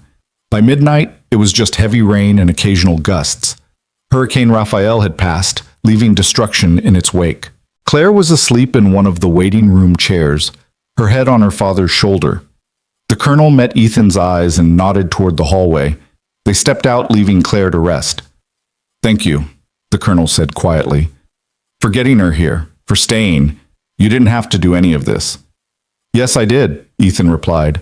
"I couldn't let her fly into this alone." "Why not? You barely know her." "Because she would have died trying, and I've seen enough death." "I didn't need to see any more." The colonel was quiet for a moment. "You're a good man, Cole. Better than you give yourself credit for." "I'm just a father trying to do right by his son. Sometimes that's all any of us can be." They stood in the hallway, two men who'd spent their lives flying, now grounded by circumstances beyond their control. Outside, the storm was fading. Inside, hearts kept beating, machines kept beeping, and hope, fragile but persistent, kept them all moving forward. Tomorrow, they'd assess the damage. Tomorrow, they'd figure out how to get home. Tomorrow, Ethan would face the consequences of stepping back into the life he'd abandoned. But tonight, in a Miami hospital at the tail end of a hurricane, he allowed himself to simply be. Not hiding, not running, just present, doing what needed to be done, being who he needed to be. It was, he realized, the first time in 3 years he'd felt like himself. And it terrified him almost as much as it felt like coming home. Dawn broke over Miami with the weak light of a world recovering from violence. Ethan woke in an uncomfortable chair to find Claire already awake, staring at her phone with an expression caught between relief and exhaustion. "My mother's awake," she said without looking up. "Her vitals improved overnight. The doctor says if she maintains this trajectory for another 12 hours, she'll be out of immediate danger." "That's good news." "It is." Claire finally met his eyes. "The airport's conducting damage assessments. Preliminary reports show the runways are intact, but there's debris everywhere. They're saying maybe late afternoon for limited operations." Ethan pulled up the aviation weather on his phone. "We'd need to leave by 5 p.m. at the latest to get ahead of the secondary system moving in from the Gulf." "Can we do that?" "Depends on how fast they clear the runways, and whether the Gulf Stream survived the storm without damage." He stood, his back protesting the night spent in a hospital chair. "I should get to the FBO, inspect the aircraft, coordinate with the tower. I'll come with you. You should stay with your mother. She's sedated. The next visiting window isn't until noon." Claire gathered her things. "And honestly, I need to see the city. Need to understand what we just lived through." The colonel appeared in the doorway, looking surprisingly fresh despite having slept in the same waiting room. "I've arranged a car. Driver knows the safest routes through the debris." Outside, Miami was unrecognizable. Downed power lines snaked across flooded streets. Trees lay toppled like fallen giants. Buildings stood with missing walls, their interiors exposed to the world. Cars were overturned, boats sat in the middle of roads, and everywhere the detritus of shattered lives lay scattered like confetti after a parade gone wrong. Their driver, a hospital security guard named Marcus doing extra work for cash, navigated the destruction with grim expertise. "This is the 4th major hurricane I've seen," he said. "Each time you think you're prepared. Each time you're not." "How long does it usually take to recover?" Claire asked. "From the physical damage?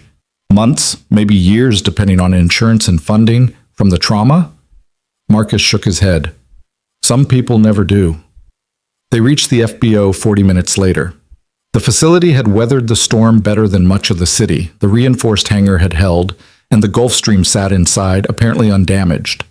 But the tarmac outside was littered with debris, and two smaller aircraft that had been tied down were now crumpled wrecks. Ethan spent the next 2 hours conducting a thorough inspection of the Gulfstream. He checked every surface, every system, every potential point of failure. The aircraft had been built to withstand extreme conditions, and it showed. A few minor cosmetic scratches, but structurally sound. Mechanically perfect. "We're good to fly?" Claire asked when he emerged from the final inspection. "We are, assuming the tower clears us for departure. I'll make some calls." She stepped away, phone already to her ear, and Ethan watched her transform back into the CEO he'd first met. Efficient, commanding, used to getting what she wanted. The colonel approached, carrying 2 cups of coffee from the FBO's miraculously functioning cafe. "She's impressive when she's in her element." "She is," Ethan agreed, accepting the coffee. "She gets that from her mother, the drive, the competence. From me, she got the stubbornness and the inability to accept defeat." The colonel sipped his own coffee. "Not sure which traits serve her better.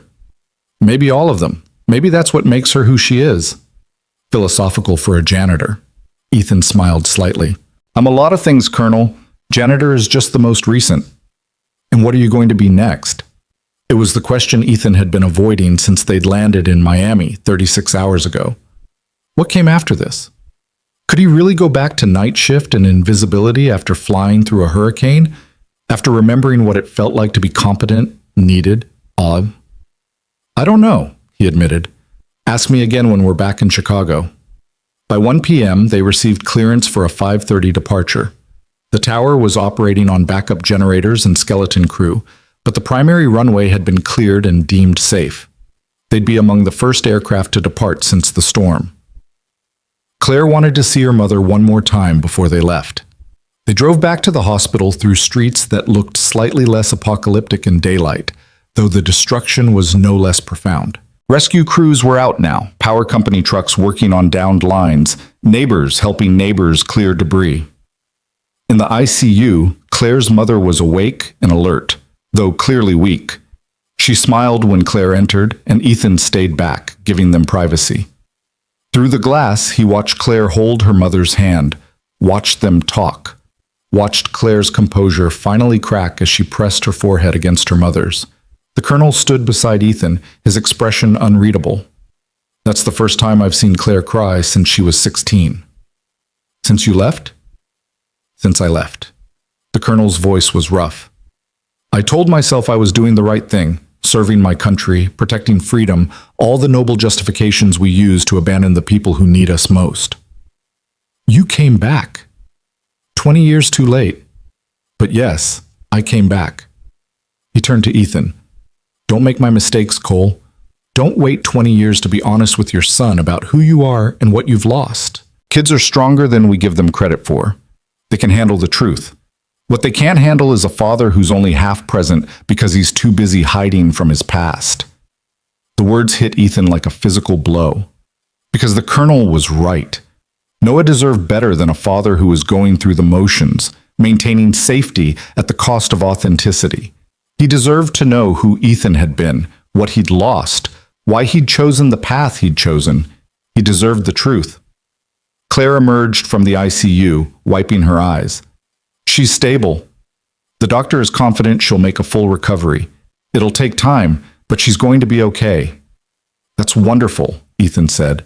"She told me to stop hovering and go home. Said Chicago needs me more than she does right now." Claire managed a watery smile. "Even post-surgery, she's bossing me around." "Sounds like good mothering," the colonel said. They left the hospital at 4 p.m., giving themselves 90 minutes to get to the airport and complete pre-flight. The drive was somber, each of them lost in their own thoughts.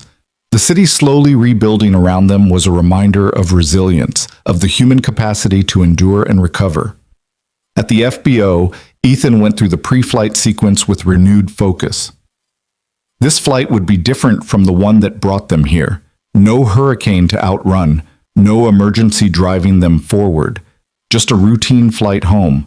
Except nothing about the past 48 hours had been routine. and Ethan knew he wasn't the same man who'd left Chicago 2 days ago. They departed Miami at 5:45, wheels up into a sky washed clean by the storm. The city spread below them, broken but unbowed, already beginning the long process of healing. Ethan climbed to cruise altitude and engaged the autopilot, then sat back and allowed himself to breathe. "Thank you," Claire's voice came through the intercom, "for everything. For flying me here, for staying through the storm, for getting us home safely." "You already thanked me." "I know, but I don't think I really understood what you did until now. You risked your life. You risked never seeing your son again, for me, for someone who'd spent 2 years treating you like you were invisible." Ethan was quiet for a moment. "You weren't wrong about me hiding. I was hiding.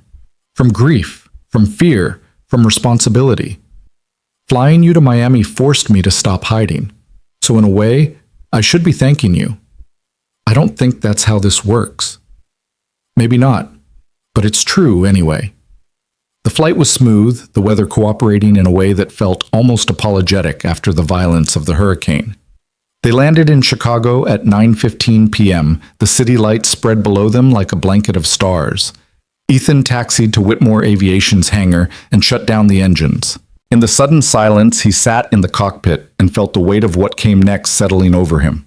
He'd have to face Noah, face Mrs. Patterson, face the reality of his choices. He'd have to decide what happened tomorrow and the day after that, and all the days stretching forward into an uncertain future. Claire appeared in the cockpit doorway. "My father wants to talk to you before you leave. He's waiting in the operations center." "About what?" "He didn't say, but knowing him, it's important." Ethan found the colonel in the operations center, standing before the same weather displays where Claire had stood 2 days ago, planning an impossible flight. "Cole, good flight?" "Smooth as glass, sir." "Good."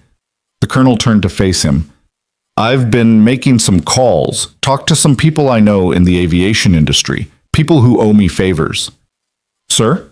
"There's a company in Colorado, mountain rescue operations, charter flights in extreme conditions.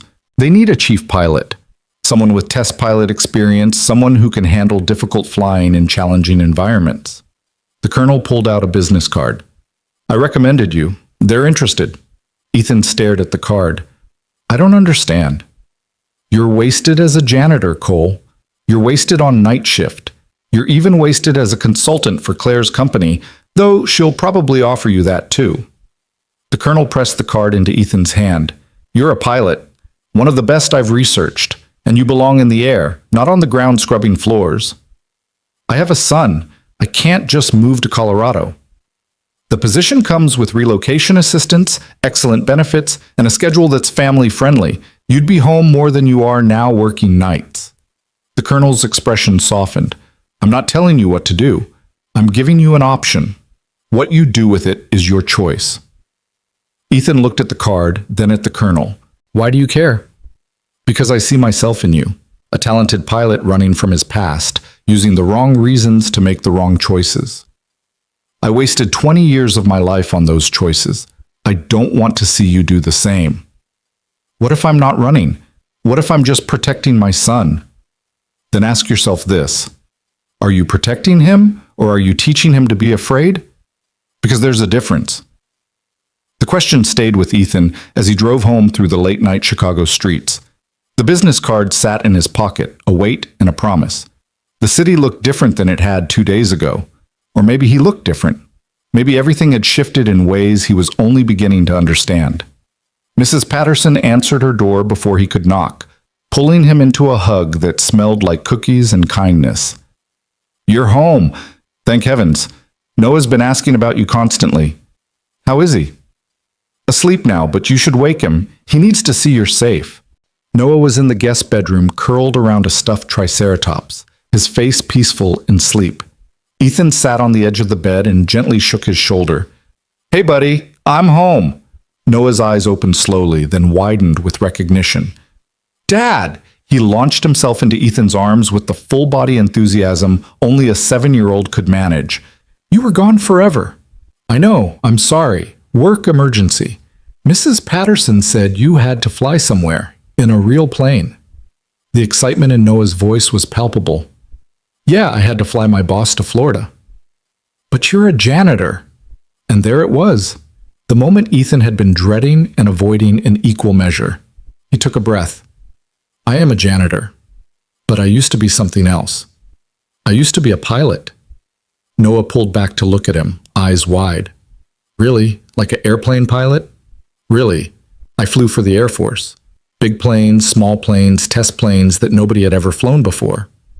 That's so cool. Why didn't you tell me? Because Ethan struggled to find words a 7-year-old would understand. Because flying was something I did before Mom died, and after she died, it hurt too much to keep doing it, so I stopped. But you flew to Florida? I did. My boss needed help, and I was the only one who could do it. So even though it was scary, even though I hadn't flown in a long time, I did it anyway. Noah was quiet for a moment, processing. Was it scary when you were flying? Very scary. There was a big storm and the wind was really strong, and I wasn't sure we'd make it, but we did. Because you're brave? Because I was more afraid of not helping than I was of the storm. Ethan pulled Noah close again. Sometimes being brave isn't about not being scared. It's about doing the right thing even when you're terrified. Like when I have to go to the dentist. Ethan smiled. Exactly like that. Are you going to be a pilot again? It was the question Ethan had been asking himself for 48 hours. I don't know yet, maybe. Would that be okay with you? Would you still come home? Every single night, I promise. Then it's okay. Noah yawned. Can you tell me about the storm? So Ethan did. He told Noah about the hurricane, about the wind and rain, about landing the plane in conditions that seemed impossible. He simplified it, made it age-appropriate, but he didn't lie. He gave his son the truth and watched Noah's eyes light up with wonder and pride. My dad's a hero, Noah said sleepily. I'm not a hero. I'm just a dad who did what needed to be done. That's what heroes do. Noah fell asleep in Ethan's arms, and Ethan carried him home to their apartment, tucked him into his own bed, and stood in the doorway watching him sleep. The business card the colonel had given him was still in his pocket. The future was still uncertain, but for the first time in 3 years, Ethan felt like he could breathe. The next morning, Ethan called Whitmore Aviation and asked to speak with Claire. She picked up on the first ring. Ethan, I was hoping you'd call. I wanted to check on your mother. She's doing well. They're moving her out of ICU this afternoon. Full recovery expected within 6 to 8 weeks. Claire paused. I also wanted to talk to you about your future with the company. Claire, let me finish. I'm offering you the consultant position, $50 an hour, flexible schedule, all the terms we discussed. But I'm also offering you something else. She took a breath. Chief pilot, you'd oversee all our flight operations, train new pilots, conduct technical assessments for clients.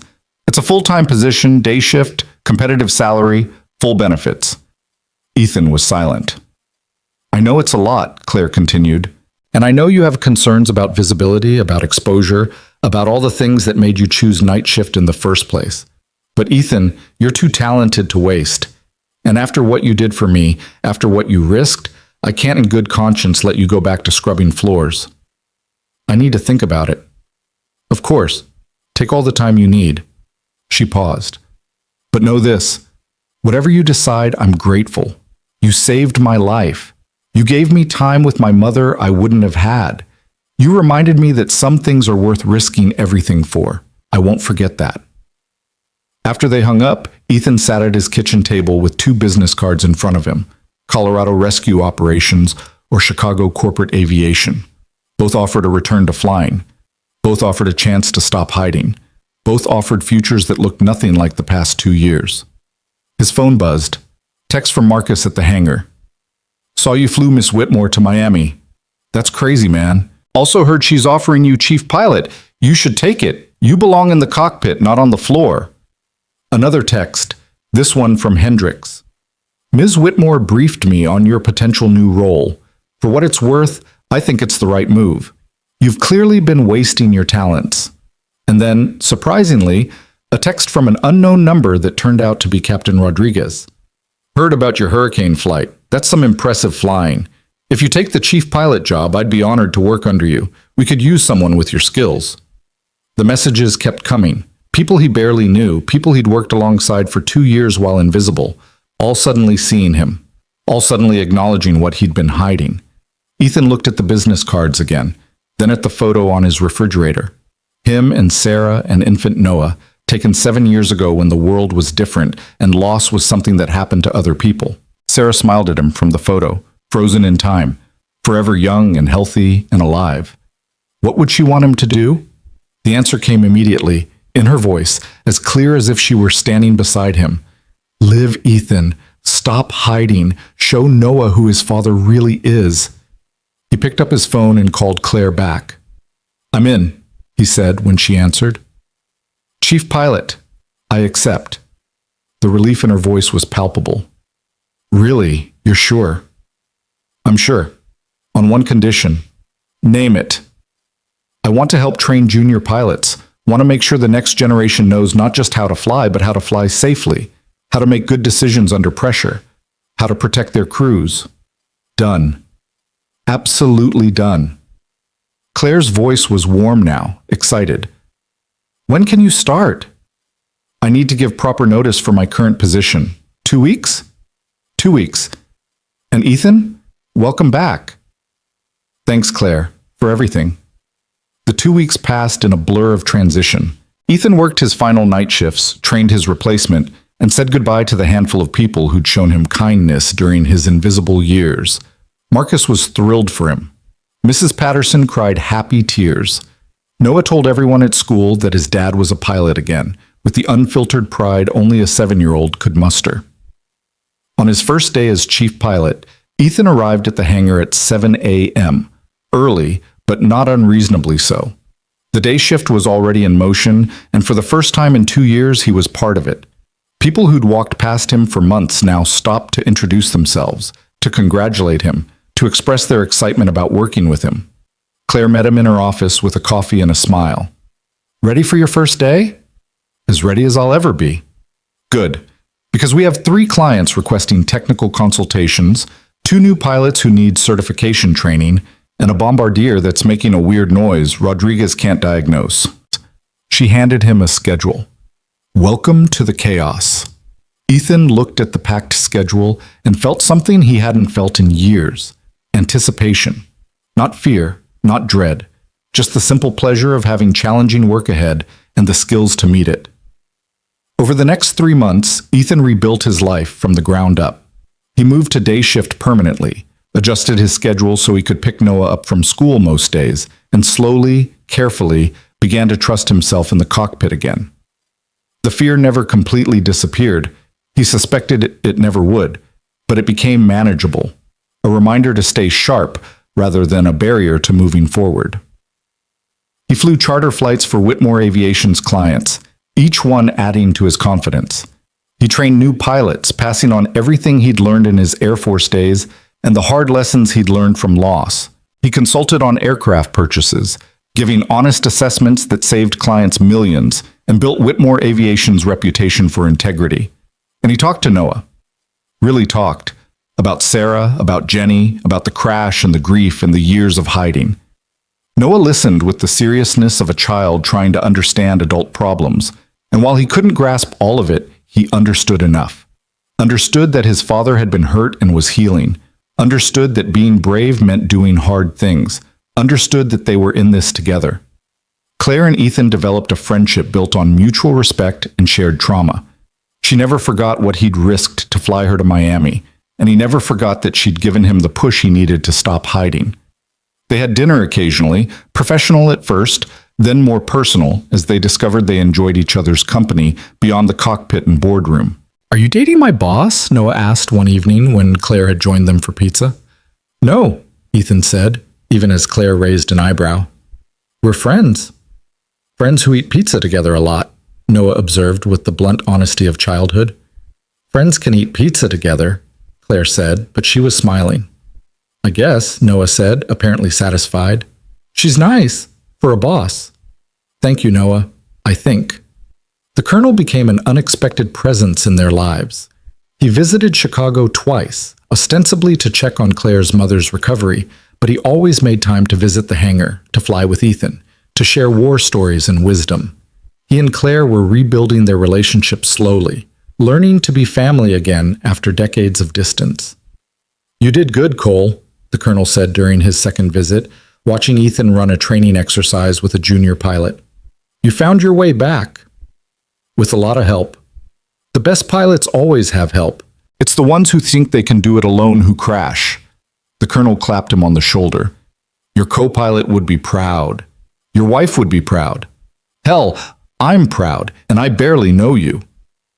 6 months after the Miami flight, on a cold Chicago morning in April, Ethan received a letter. It was forwarded from his old address, postmarked 3 years earlier, and it was in Sarah's handwriting. His hand shook as he opened it. "My dearest Ethan," it began, "if you're reading this, I'm gone, and you're probably still grieving, still lost, still trying to figure out how to be both mother and father to Noah. I'm sorry I can't be there to help. I'm sorry for all the things I'll miss, but I need you to know something. You were the best thing that ever happened to me. You and Noah. Our family. The life we built together. Don't let my death destroy that. Don't let fear steal the rest of your life. I fell in love with a pilot who could do impossible things, who faced challenges with courage and grace. That man is still in there. Let him fly again. Let him live again. Let him show Noah what it means to be brave. I love you. I will always love you. Live for both of us now. Live fully. Live fearlessly. Live. All my love, Sarah." Ethan sat at his kitchen table and cried, finally letting out 3 years of grief he'd been holding back. Noah found him there and climbed into his lap without a word, just holding on while his father shook with sobs. "I miss her too," Noah whispered. "I know, buddy. I know. But she'd be happy you're flying again, right?" "Yeah, she would be." "Then it's okay to be sad and happy at the same time?" Ethan held his son close. "Yeah, it is." That afternoon, Ethan took Noah up for his first flight. Not as a passenger in the cabin, but in the cockpit, sitting in the right seat with a headset that was too big and eyes that were full of wonder. They flew over Chicago, over the neighborhoods and parks and streets that made up their world, and Ethan pointed out landmarks while Noah peppered him with questions. "Can we go higher?" "We can." "Can we go faster?" "We can." "Can we do this again?" "As many times as you want." When they landed, Noah was practically vibrating with excitement. "That was the best thing ever. Can I be a pilot when I grow up?" "You can be anything you want to be," Ethan said. "Pilot, paleontologist, doctor, teacher, anything. But whatever you choose, I want you to choose it because it makes you happy. Not because you're running from something, and not because you're trying to be someone you're not." "I want to be like you," Noah said simply. "Then be brave. Be honest. Be kind." That's all I could ever ask. 1 year after the Miami flight, Whitmore Aviation had its most successful year on record. Claire attributed much of it to Ethan's influence. The technical consultations that built client trust, the training program that produced exceptional pilots, the reputation for safety and excellence that came from having someone who genuinely cared about doing things right. "We should celebrate," Claire said, reviewing the year-end financials in her office. "How?" "Dinner. Somewhere nice. You, me, and Noah. My treat." "Sounds like a date." "Does it?" She smiled. "Maybe it is." They'd been dancing around the possibility for months now, their friendship edging slowly towards something more. Both of them damaged, both of them rebuilding, both of them cautious about risking their carefully reconstructed lives. "I'd like that," Ethan said. "We'd like that." The dinner was perfect. Noah charmed Claire with dinosaur facts and asked if she wanted to come to his science fair. Claire told stories about her mother's recovery and her improving relationship with her father. Ethan watched them interact and felt something he'd thought was lost forever. The possibility of family, of love, of futures that included more than just survival. On the drive home, Noah fell asleep in the back seat, exhausted from excitement. Claire sat beside Ethan in the front, and they drove through the Chicago night in comfortable silence. "Thank you," she said finally. "For what?" "For taking a chance. On flying again, on this job, on—" She gestured vaguely. whatever this is becoming. You took a chance on me first. You saw something in a janitor that most people would have missed. I saw a man hiding from himself. Took a hurricane to get you to stop hiding. Took the right push from the right person. Claire reached over and took his hand. We're good at pushing each other. We are. They sat at a traffic light, hands intertwined, and Ethan thought about the journey that had brought him here. From the crash that killed Jenny to the cancer that took Sarah. From hiding in plain sight to flying through hurricanes. From janitor to chief pilot. From broken to healing. The light turned green, and Ethan drove forward into the rest of his life. Sarah's letter in his pocket, his son asleep in the back seat, and the woman who'd forced him to remember who he was sitting beside him. He was flying again. Not just in aircraft, but in life. Moving forward instead of hiding. Embracing possibility instead of fearing loss. Being honest with himself and his son about who he'd been, who he'd lost, and who he was becoming. The past would always be there, carried in his heart like cargo he couldn't unload. Jenny's face in the moment before the crash, Sarah's smile in better days. The weight of grief that never fully disappeared. But it didn't have to define him anymore. He could be a father and a pilot. Could honor the dead while living for the living. Could be afraid and brave simultaneously. Could be broken and whole at the same time. The sky was still there, waiting. And Ethan Cole was ready to fly. Not running from his past anymore, not hiding from his fears. Just moving forward, one flight at a time, one day at a time, one moment at a time. Finally, completely, courageously alive.